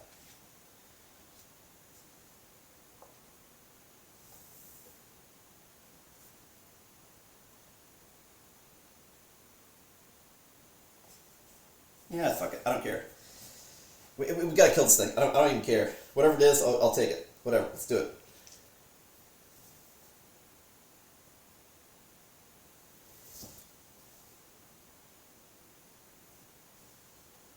Oh, that's something else I forgot. Is whenever you do something in the haze, you spend survival.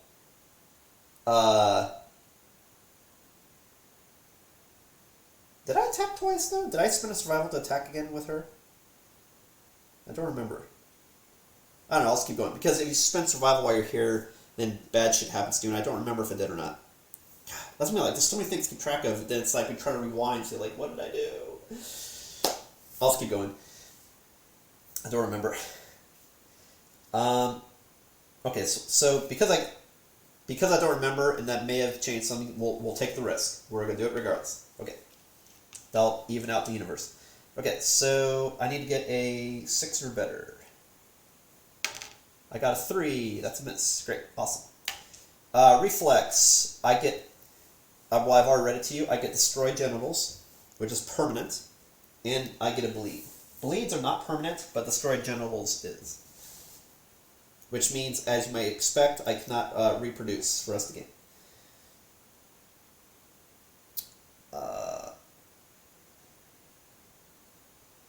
Which isn't a problem considering I have multiple females. The problem is I don't think I have any males left in the tribe. Another reason why the society might end. Plus, if the survivor bleeds and get knocked down, but I believe when you get your genitals destroyed, you also get knocked down. I'll read it to you, but knocked down anyway. Because that character has hemophobia also. So see, it's not just me destroying the lion's genitals. See, I get my genitals destroyed too. It's a good, place to hit. Okay. So she is knocked down, and I'll read that to you.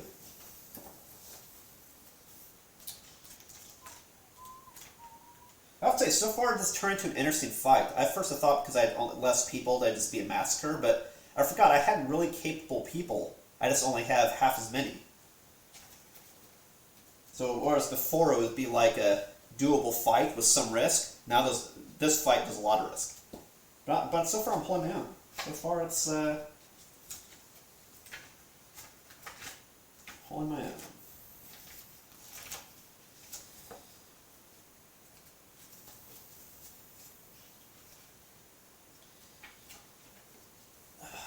Didn't I have bookmarked the severe tables for this fucking reason? Just because I can't find half the fucking time. That's like 2 pages of the entire fucking book. You would think that's something I would have had bookmarked.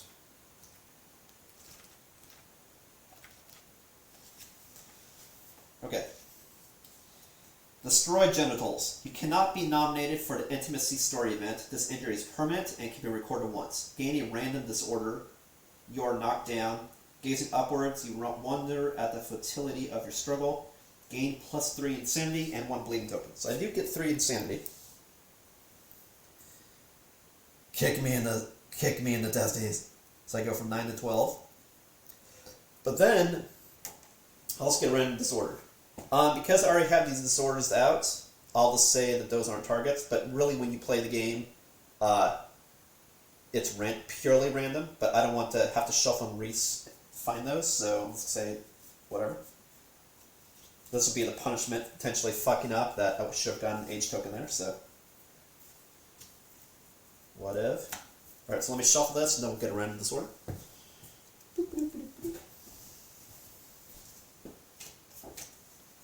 Yeah, no, so far this fight's going pretty interesting. Shit's happening.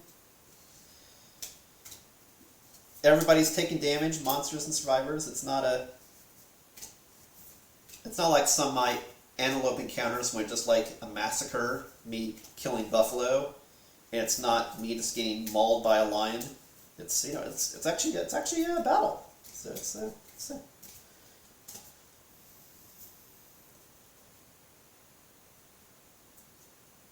this is the last one, it's definitely going down as an epic battle, as opposed to just, hey, look, there's Jason, slash. So that's cool. That's cool. I was hoping to down it to keep progressing, but that's at least it turned to a battle. It's still possible.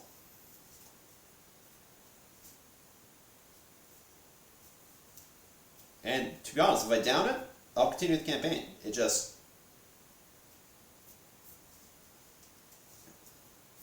see what happens. Okay, the disorder I get is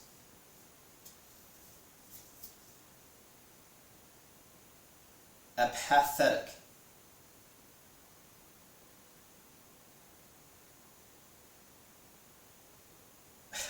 God, are you fucking serious? Well, yes. Welcome to Kingdom Death, right? Okay, so I'll read it to you. I say it's fucking serious, but I'd probably say that if I drew anything, right? Apathetic. Okay, so I note this happened right after I got kicked in the balls and had my genitals destroyed. Like, I've been carving the monster, doing massive damage, and then it hit me in the balls and destroyed it. And then this happened. You've given up. Nothing seems to matter. I have no concern for my own well-being. Hence, I saw the monster looking at me, and I let it strike me and destroy my genitals, right? I let it happen, which is true. You cannot use or gain survival, which that basically destroys the character for the rest of the game. If you can't use survival, I mean, you need survival not only for defensive, but for offensively be able to attack stuff. So like that basically destroys the character for the rest of the game. Anyway, nothing seems to matter. You have no concern for your own well-being. You cannot use or gain survival. You cannot gain courage. You can cure disorder if you have +8 or greater understanding, which is basically like max understanding. His understanding is 2. So he can't use survival not only for the rest of the round, for the rest of the game.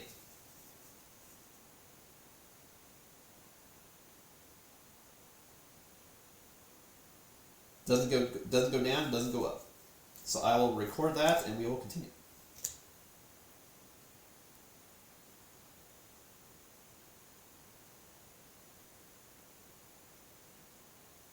I'm starting to think now that was a bad idea. I should have played cautious. I'll just, you know what I mean? Like, an opportunity to do more damage, you know what I mean? Anyway, blah.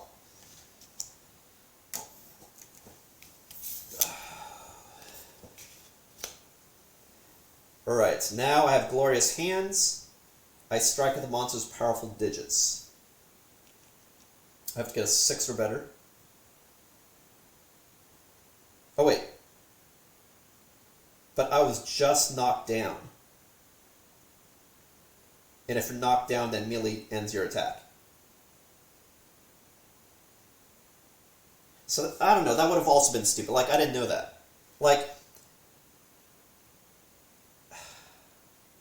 the reflex, I see you get destroyed genitals, which would knock you down. If you knock down, you can't attack. If I know it's going to happen, then regardless, then why would I try to get this 1 damage? So you know what, I'm just going to negate it. Because I would have known that. The reflex. Nope. That was cool, interesting, blah, blah, blah, blah, blah, blah. We're not going to do it. Because it said I have the option to negate the attack. So, nope.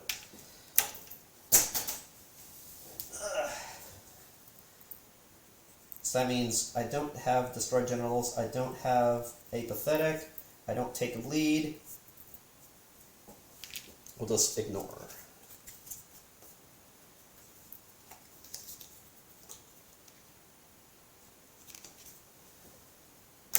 But I'll tell you what, as a punishment, if I ever do get another disorder, that'd be at the top. How about that? Okay, so that's the end of my attack. Because it says you have to end the entire attack, not just a hit. So that's the end of the attack. And he's not knocked down. Okay, so now it's the monster's turn. And to recap, so far I've done 1, 2, 3.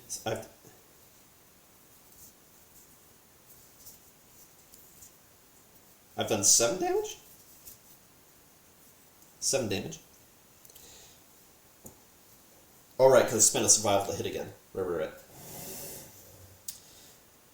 So I have to do 11 more hits.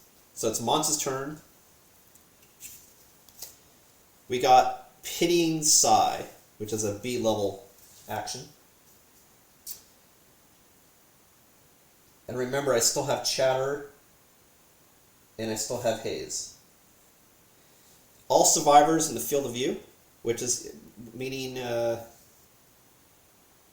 field of view. What counts as field of view? Like, I know blind spot is only here, but field of view, I would assume would be the front row forward, or in front of the monster. Everything. Let me see if I can't figure that out real quick.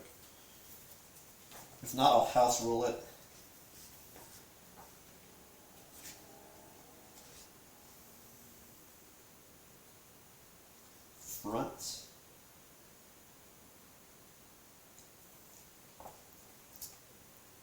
Front view. I would assume front view would be anything in front, which would be this row this way. That's all, because otherwise it's to the side. So that's how I'll house rule it, because it's not 100% clear what front. No, it's not front view, it's field of view. No wonder I couldn't find it. It's field of view.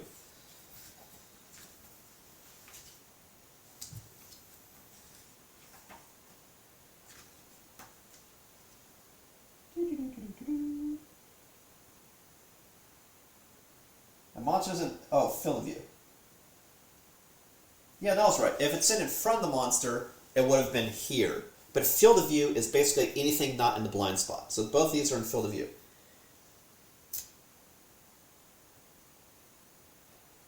So each target gets 1 age token, which means now they have a penalty to movement and speed.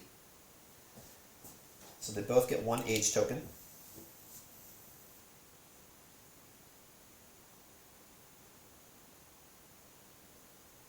Just checking the Haze ability. So they both get an age token. They both have 1 bleed already. And then intimidate all targets. If a target is insane, they laugh in the face of the monster's ignorant condescension. They may spend 3 survival to gain 1 courage. Otherwise, they suffer 2 brain damage and are knocked down. If I spend 3 survival, that's going to be all of their fucking survival. So, no. I'm not gonna do that.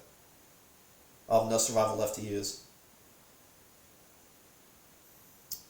So they gain 2. Each of them take 2 brain damage and knockdown. Which they weren't previously knocked down. That means they will not take a turn next turn. So we have 2 brain damage each. This goes to 10.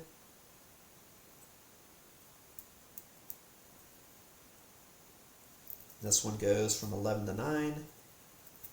Remember, you don't want to be at 0 insanity because then you'll start taking brain damage. If you take brain damage, that's when you start getting disorders, which you see can totally fuck up your character or kill you. But some of these disorders, a lot of them are so bad that they will kill you. And to be fair, because even though I'm not doing that disorder, I already shuffle, whoever gets this next disorder will get that apathetic disorder. So,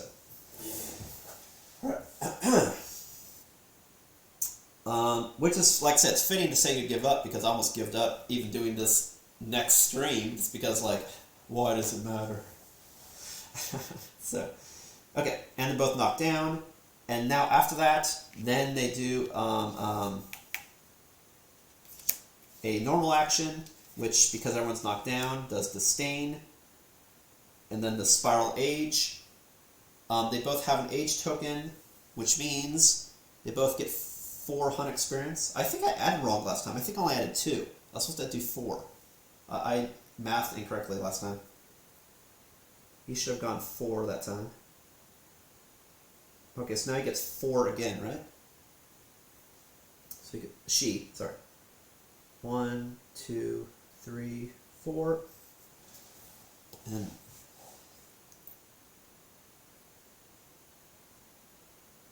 Volva gets, for the first time, 1, 2, 3, 4.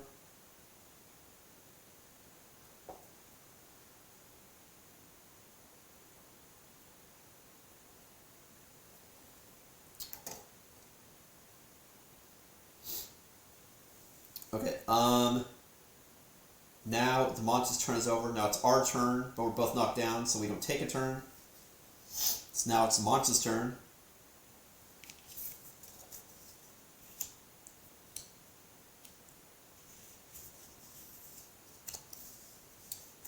We have Right Wing Strike, which is a B level. Pick target. The last threat to wound in range.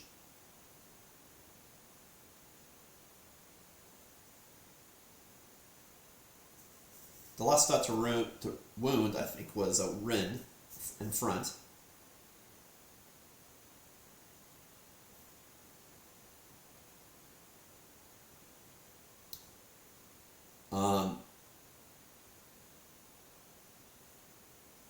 Target gets an Age token. Okay. And then would move in range. See, like, when you do materialize, that's what doesn't, like, I see materialize, but, like, when does that happen?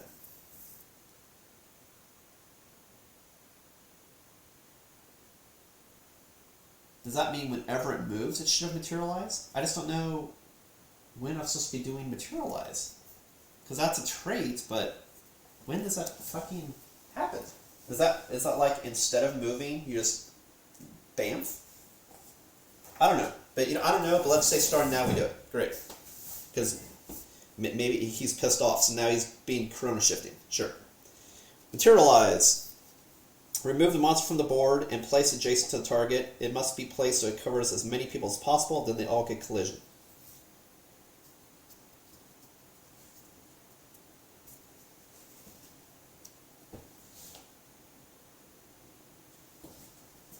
Now I have to look up collision. Does collision mean knockdown?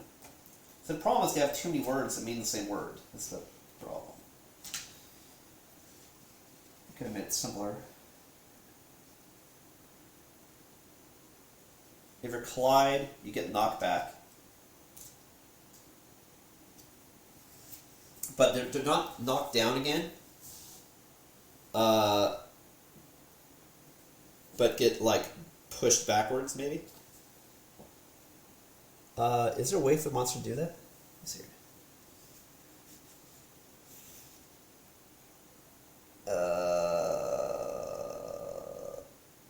No. She's barely too far away anyway. But I'll say he tried to do it, so maybe he moves here, and then knock back 1, 2, 3, 4 collision into this. Then whatever happens there, we'll play that way. Sure. Well, boom. So what happens when you hit the column? Well, can you get knocked back if you're... Can you get knocked back if you're knocked down?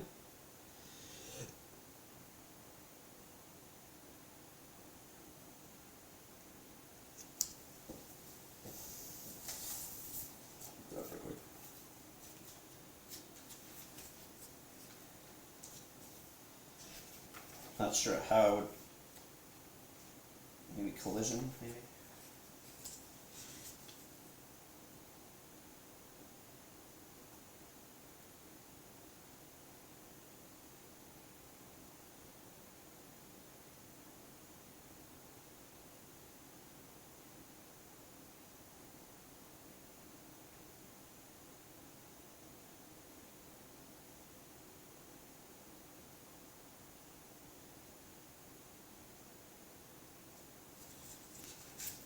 I'll just say yes. He went bamf, boom.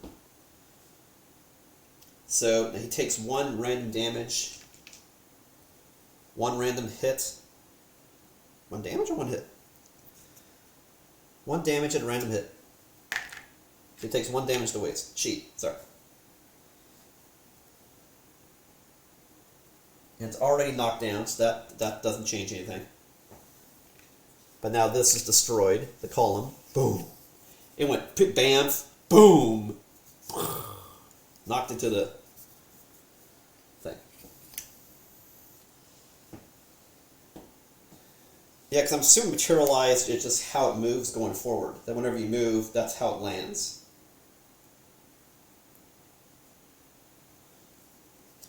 We'll play that way going forward. We'll say it's been enraged. It's been carved so much, now it's enraged. Sure. Sure. Especially if you saw the fact that like it saw me and that I chose not to attack. It's like, wait, there's the fucker. Sure. That's how we're gonna do it. We're gonna lure it up. Okay. So now it does that was just to materialize. That's all that was. The movement.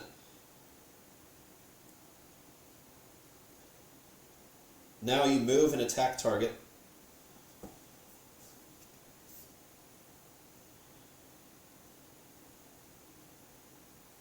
No, it didn't say to materialize. That's what doesn't make sense. It says to move, but I don't know when materialize actually happens. God, man. I just don't know. Like, when do you do materialize? Does it say on the... Or maybe it's just saying when it does materialize, that's what you do. That could be. You know what? Okay, so let's rewind time. Since we're doing this is all themed around time. No. It says to move. It doesn't say to do materialize. It just says it has that trait. So we'll say it moves to here, like I said. Great. So I did not take light damage.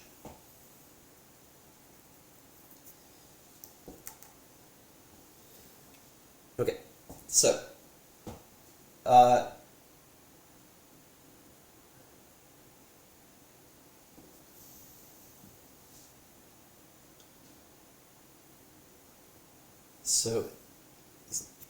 now I can't remember if everyone's knocked down or not. Everyone's knocked down because that's why I was doing the yell, right? Previously? Yeah. Okay, so there would be... God, I'm very confused. Last turn... There's so many fucking details. I did Pitying Sigh. And then they were knocked down. and then I did the Screech. So everyone was knocked down. So everyone's knocked down. It's the monster's turn. We didn't take a turn. Now it's the monster's turn. The monster has no target, so it's going to do the sting. Okay. And then it'll do a disdain again. Oh man, did I just fuck myself? Because yeah, if there's no targets, it's going to do disdain, and then it'll do a basic attack, which is then so it's like he's going to caw 4 times in a row. So you really want to spend all your survival to not get knocked down, otherwise you take battery after battery after battery after battery of Spiral Age, and everyone just dies. But, you know, I think I've run out of my rewind time and undo shit. So, I made a choice and it was a bad one. Because basically right now he's going to do Spiral Age twice. Which I guess only affects me once, because Spiral Age just means you lose if you have any tokens. But you only age if it comes after you.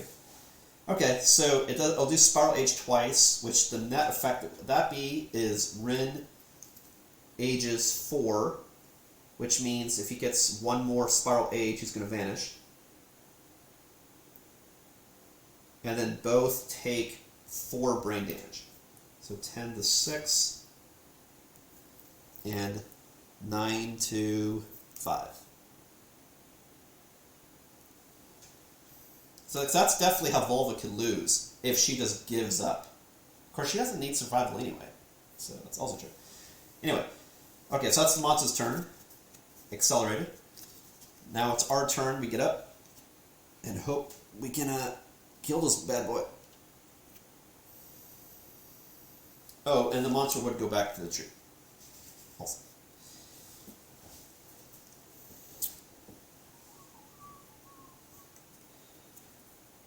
Okay. So, similar fashion, I think I'm going to attack with Ren first. Well, no, it was Ren last, in case the aggro is wrong. Alright. So, I'm going to...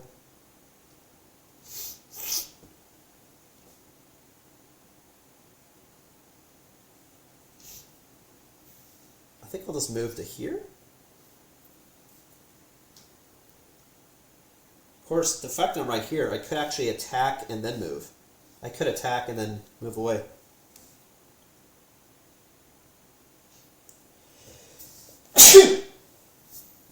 Yeah, I'll stay there.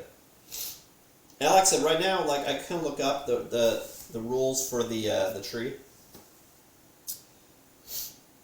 Because it says you draw a line between the center of the figure to the miniatures, and if there's any obstacles in between, it blocks line of sight. But does that mean like to the front or the true center? Because if that's the case, that means I can't hit it in the tree, and it can't hit me in the tree.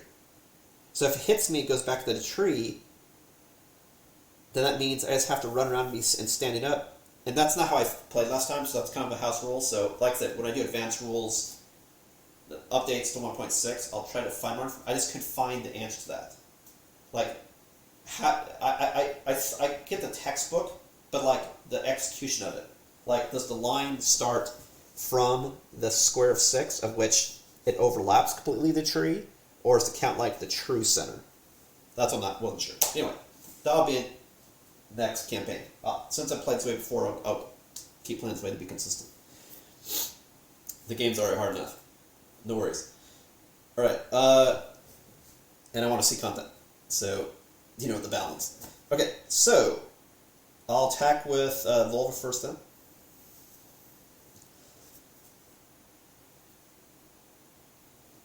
I'll stay on the same side just so I'm closer, so I'll stay there. Maybe I'll actually even stay there and then move. Maybe? I don't know. But anyway, I'll attack.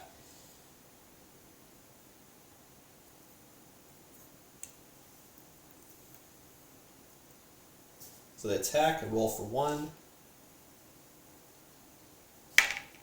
I got a 10, which is a perfect hit. Unfortunately for her, it doesn't mean anything. I'll double check. This means I get hit.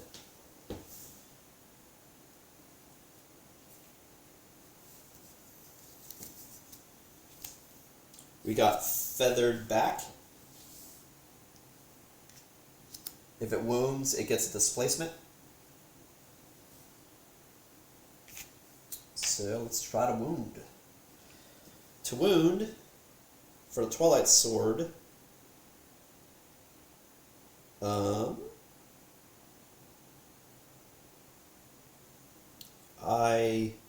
it's a guaranteed hit because it's a 10. Well, actually, no, it's not. It's 10 plus roll. That's not true. 10 plus roll. And I have to beat 12. And then, but if I roll a 10, it's a crit.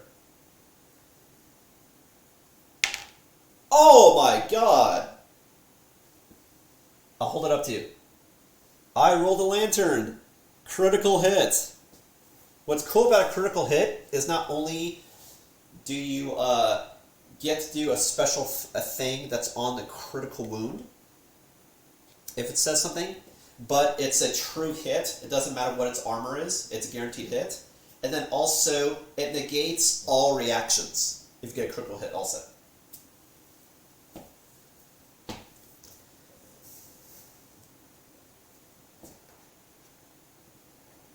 Because it's not like you wound it, it's like you cleave it. You go straight through it. Puncture straight through it. So like the Phoenix suffers 1 extra wound and stumbles, move it 1 space forward. Which is fine because no one's actually right there. So he stumbles forward out of the tree, kind of in the tree, and he actually gets 2 wounds. Oh my god, that's amazing!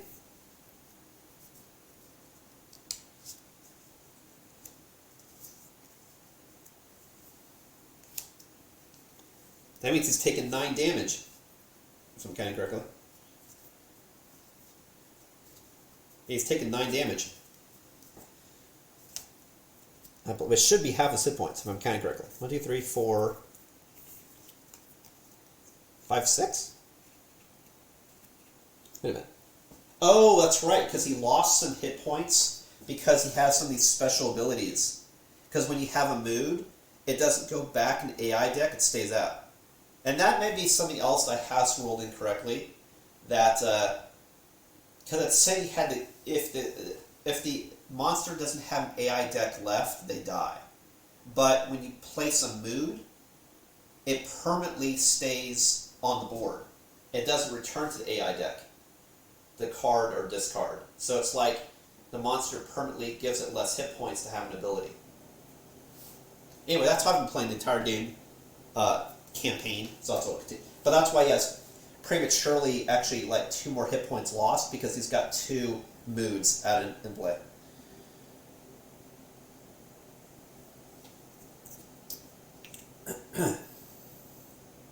Fortunately, whenever it's done Spiral Age, it got rid of those counters before I actually attack.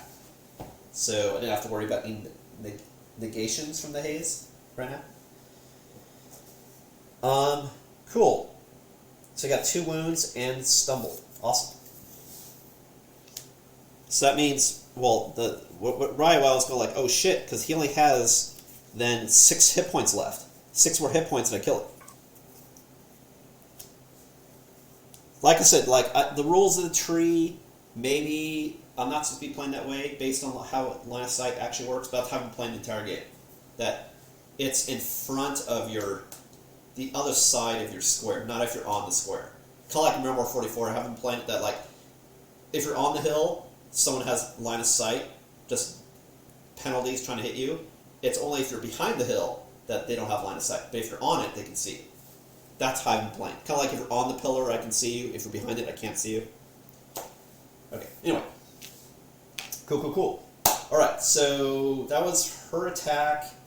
Now, does she want to move away? Or stay there? I could actually move adjacent. That way she gets extra attacks. Let's try to do that. Let's just do it. I'll just do that. I'll do it. Because that way, Ren will get that extra speed because of Boss Mahindi, which is if you're insane, you get +1 speed, which means more swings. So we'll do that. So that'll be her moves.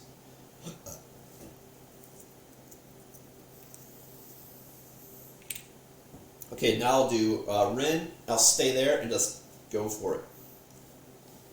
I know Volva's in a bad place, but she's also immoral, so it probably doesn't matter. Like if she got pecked or something. Alright, so Rin's going to go for it. So that's how I got speed 4 last time. It's from that being next to your pal rally. Do it.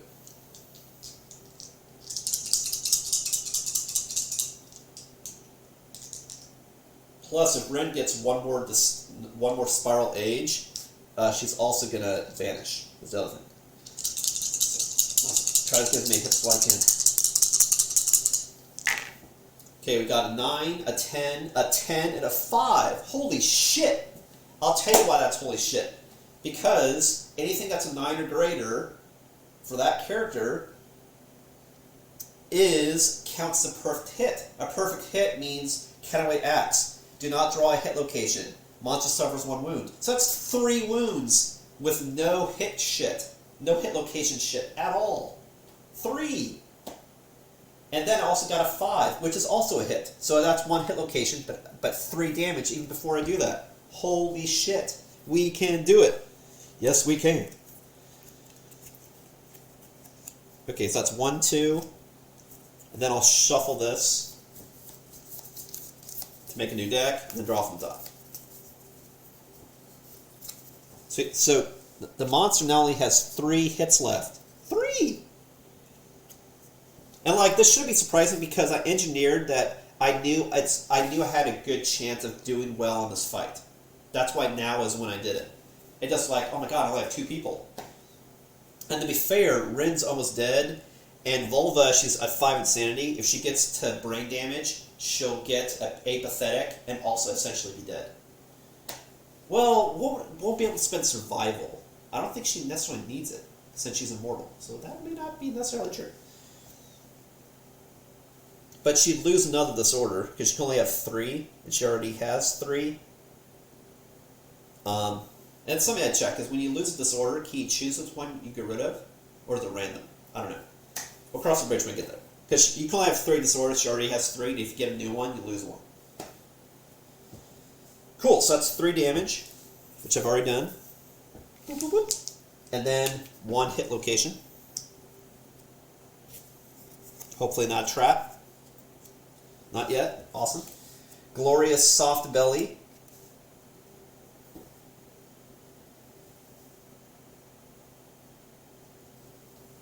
I don't have any age tokens, so I don't have to worry about rewind. So let's just see if we get it. So to hit, because I'm using Red Charm, I just have to get a 6 or better. But if I crit, then I get the crit effect. But otherwise, the wound, it doesn't matter how much damage. It just... Woof.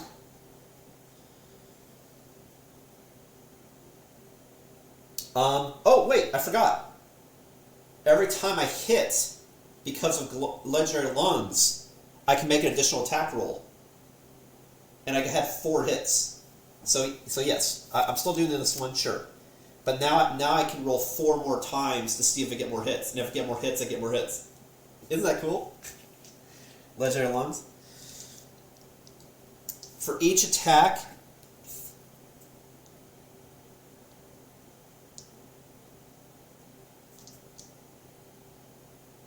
For each successful hit, I can make an additional attack roll. So I get to roll 4 more times. And this is basically exactly what happened during Hack City, right? Every time you hit, you do another hit. Every time you hit, you do more hits. Every time you hit, you do more hits. That's exactly what happens. And that's exactly how you get it, is if you survive it. Granted, I think when I read the card, I may have read it incorrectly, so it's a little bit easier, and that's how I got it, but whatever. This is fun. They were all hard experiences and memorable ones, so... And I think that's the point. Playing the game. So, don't worry about it. Okay, so I got Miss, and 2 more hits. an 8, and a 6. So that's 2 more cards. So now because I got 2 hits, I do 2 more hits.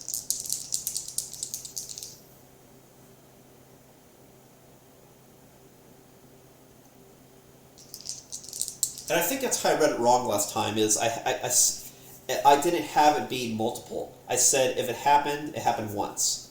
So if that time reading it, maybe that's how I'll play it. Legend Lungs triggers, but it only triggers once in an attack. Okay, that's how I'll play it. Sure. I'll be consistent with how I played it this game. Well, because I think Hack City, how it happens is it keeps happening. So every time you hit, you do another round. Every time you hit, you do another round. Every time you hit, you do another round. Or did I play that every time you hit, then for that one you just rolled another hit? That may have been how I played, not a whole round. You know, we'll just keep doing it. Fuck it. 2 more. 6 and a 3. That's another hit. Which could also be bad, because if you have too many hits, and you get a trap, it negates everything. So that's the other thing. So this could actually be bad, because I could have just drawn a trap and negate all of the attack. And that's perfect 10. Which is a true hit, so that's true damage.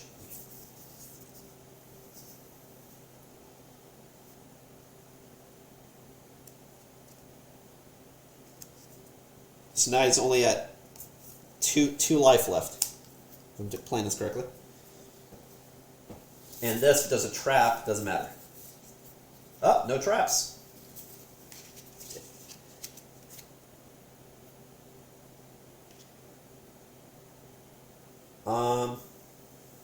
So he's got 2 left. I'll keep it. Maybe I'll keep it in this order. Because interface, if on that location, if that's the killing blow, other weird shit happens. So, but I'll keep it in this order.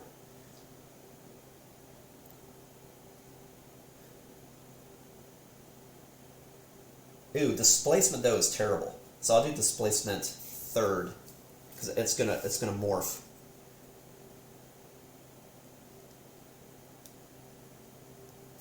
Maybe I'll do the dead last. Yeah. Okay, we'll try in that order. Okay. So Glorious Soft Belly. I've got a 6 or better.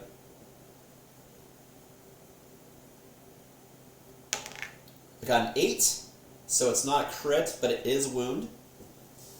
So that means he only has 1 hit point left. Holy shit, I'm actually winning this.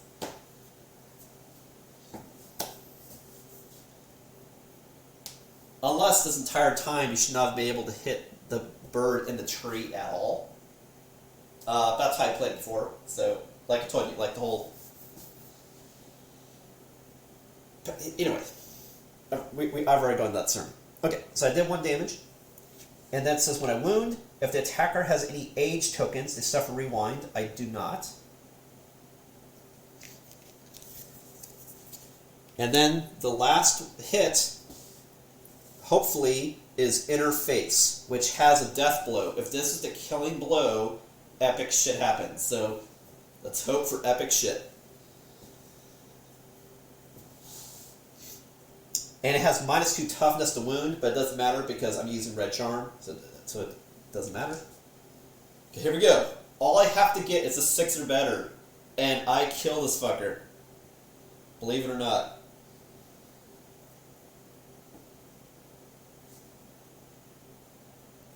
Ren has most of her body, no armor, very little insanity and survival. Volva has very little insanity and lost half her armor.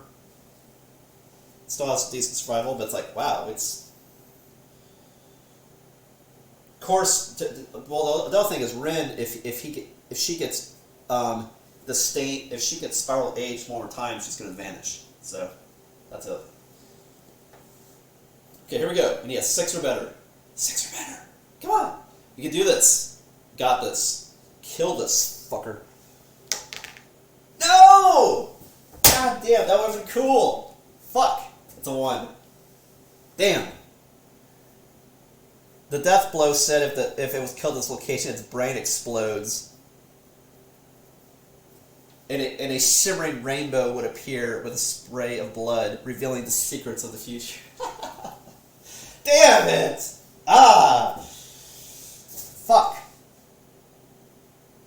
Fuckity fuckity fuck. Damn. But I still have more hits that go through. It's like, damn, I wanted to explode its brain. Okay, so now we have Glorious Handed Feet. That has a reflex. Maybe it happens regardless, unless you crit. But we can still end this. Let's end this. End it! Yes! We got a 6. I needed a 6 or better. Dot means that's the floor. So, doesn't matter. You can't reflex if you're dead. We killed it. Like I said, it has 2 more AI cards, but they're moods. And when I read the rules, it said to kill the monster, they have to have nothing left in their AI deck. And these cards are not in the AI deck. So we killed it! Oh my god, we fucking did it. We did it. Holy shit. I think I'm going to lose Rin anyway, and this could very well still be the end of the campaign because you'll get hunt experience, which means she'll retire, and then I'll only have 3 people that can go out, but yeah, I did it with 2. Can't say it's not possible. So, man, we killed it. Dead. Cool, so, man, I'll go to that part of the table. And it's at 11:30, and I know, like, I spent the first half hour going through setting up shit, so it's a 2-hour stream, essentially. Alright, so we did it. Aftermath. Everyone gains 1 hunt experience and 1 weapon proficiency and rewards. So, Rin gets 1 hunt experience, which means now she is retired.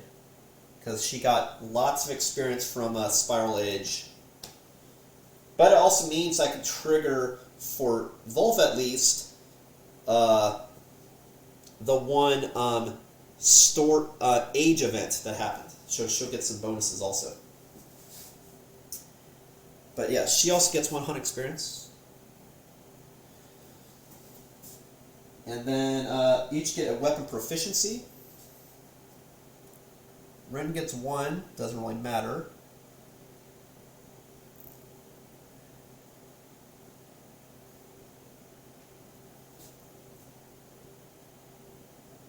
One in Axe. And Volva gets another 1 in Twilight Sword, which is great because every time you're more proficient in the sword, makes it easier to hit. So if I'm doing math correctly, however that was 5, now it's 6. Maybe that math is wrong, I don't know. I still can't figure out the calculation. And then we get rewards. So for level 2, I get 5 basic and 7 Phoenix resources.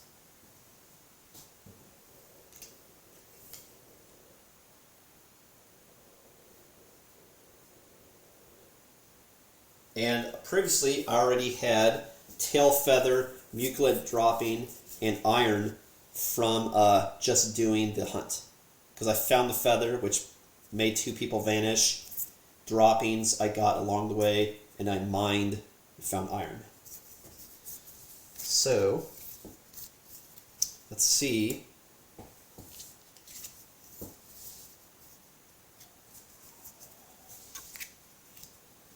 What I'll shuffle these, and then I'll get 5 basic and 7 Phoenix. So I need to shovel the basic and the Phoenix. Give me a second here. Wow, I'm so excited I did it. Holy shit. Like I keep saying, just like some of the things I house ruled because to make it interesting, some things I house ruled because the rules wasn't exactly clear, but just because I've always played it a certain way for this campaign, that's how I'm playing it. Just be consistent. Update rules I can do next campaign with 1.6. But exciting. In either case, it's exciting. Yay. Killing stuff is fun.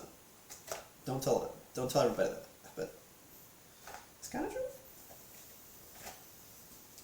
Okay, I say shuffle these resources, and then we'll see what we get. Did it.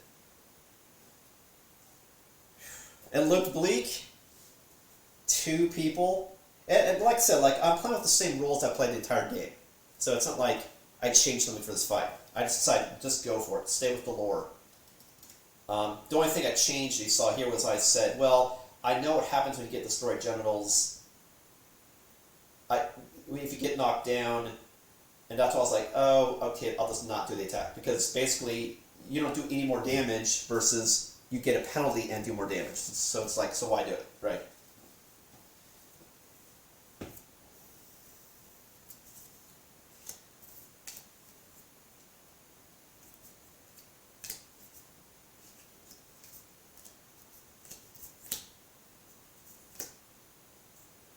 That's kind of like the strategy of when you wound, it's not random what you get. You actually can choose the order on how you hit.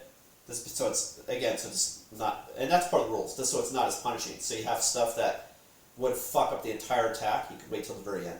You change the order. Unless somebody has first strike, then you have to do that first, sort of thing.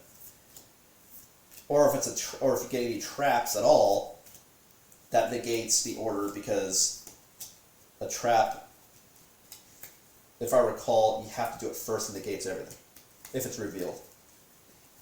So,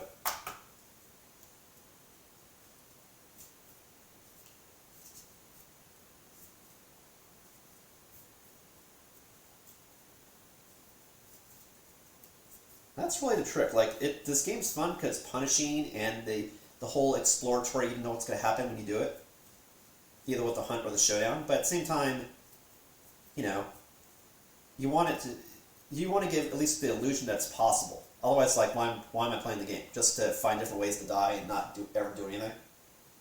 And because if you spend 20 hours playing this game, you know, you want to hope you're having fun playing 20 hours, you know? Or you don't have to redo the entire game because something stupid, just to see content, playing that 20 hours, you know what I mean? So, it is balance. This game is hard. Like I said, like I've had in total, I think, a population in total of 20 people, and I'm now down to what's now going to be 5. You know, that's a lot of deaths. 75% casualty rate. So, you know, bad things, and it's not like just everyone's dying. Some people are leaving. Some people are vanishing from existence. Some people are retiring. Some people are just maimed, or in such a bad state of dementia that they can't fight. So there's a lot of interesting ways of why people aren't doing shit. Okay, so these are all the resources, basic. I gotta shuffle the Phoenix ones, and then we will see what we get. And then in a future stream, I'll do the settlement phase, which I'll figure out how I'm going to proceed with the murder settlement event, whether I have it do the same event twice or just once, and then whatever else happens.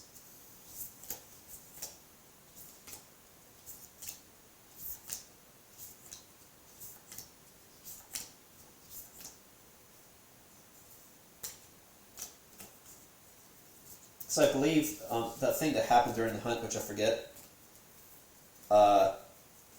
it said to add murder to the settlement event, but murder was already going to be an event, so I don't think you do the event twice. I think you just say that a murder happens. So that's probably how I'm going to play it, as much as I hate fucking murder. That and Red Fist. Ugh. I can't remember if that repeats or not. If it did, it'd be on my settlement event. Anyway, I thought that'll be a future stream when I do that.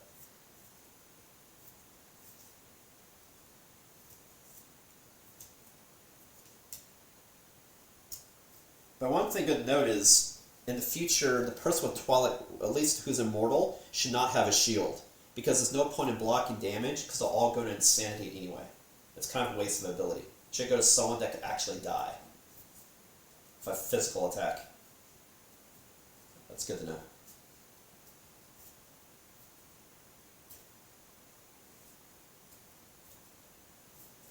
It may have been a reason why I had given that person a shield before, but I can't remember. Maybe it's because just having it in a hunt, certain things can happen that you can negate, maybe. That may have been what it was.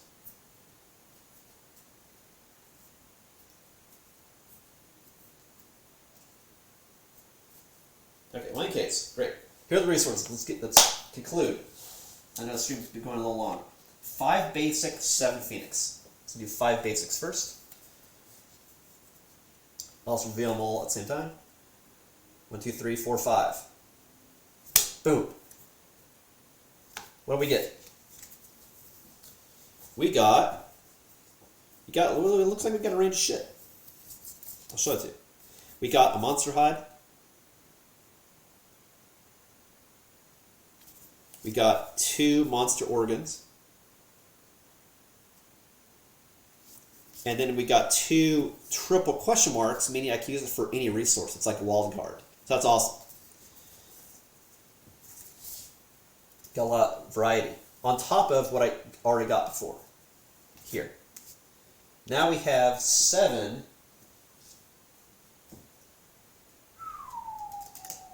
Make sure I'm reading this correctly. 7 phoenix.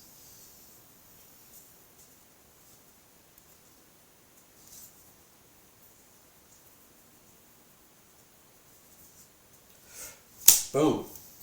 See what we get. We got... I don't even remember. It's been so long. What I'm even looking for. Definitely got stuff.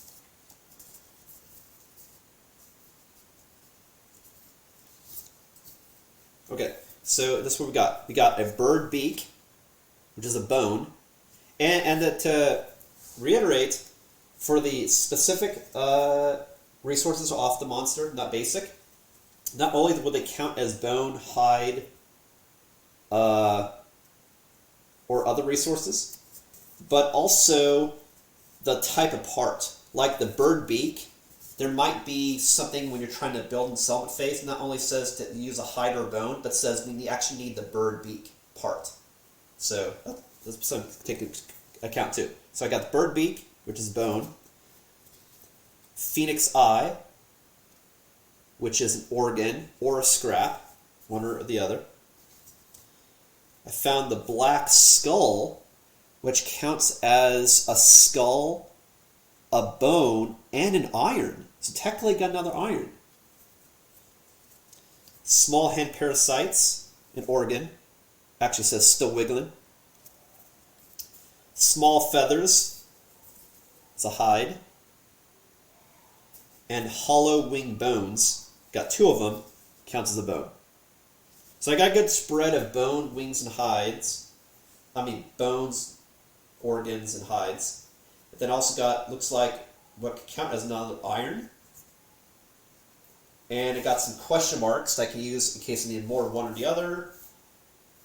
And maybe some of these resources off the phoenix, like the tail feather, or the eye, or the bird beak, I actually needed to actually make something in particular. Cool stuff. Well, I lived. I did it. Rin's going to retire. So that means out of this entire hunt, the only person that lived is the person with the Twilight Sword. 2 people vanished, and 1 person is just retiring. Oh, fuck this. But we did it.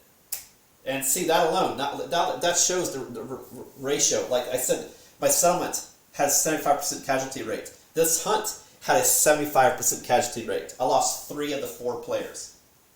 But we did it. So see, like, the game's punishing, cool shit happened, got cool shit. It was fun. But with a high casualty rate. You don't need to make it 100% punishing. It can be 75% punishing, which it was. But anyway, it was fun, we did it. Off to the side, I'll definitely do a settlement phase, but I'll decide before the settlement phase whether like that's gonna be like the finale, or I'm gonna do a potential another hunt afterwards. But there'll be a future settlement stream regardless. Thanks for watching again. Sorry this went a little long. I had to try to get up to speed on a couple things. It was a fun fight. Phoenix AC is an amazing miniature. I'll get some close-in shots at the end here so you can see cool shit. And then be sure to like, comment, and subscribe here on twitch.tv/Ismortah. enjoyed what you saw. So here is the Phoenix.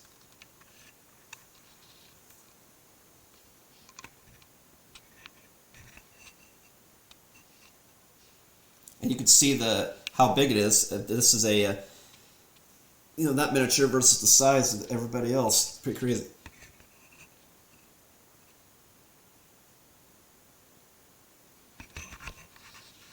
Awesome. Well, again, thanks for watching. Again, this is Ismortah.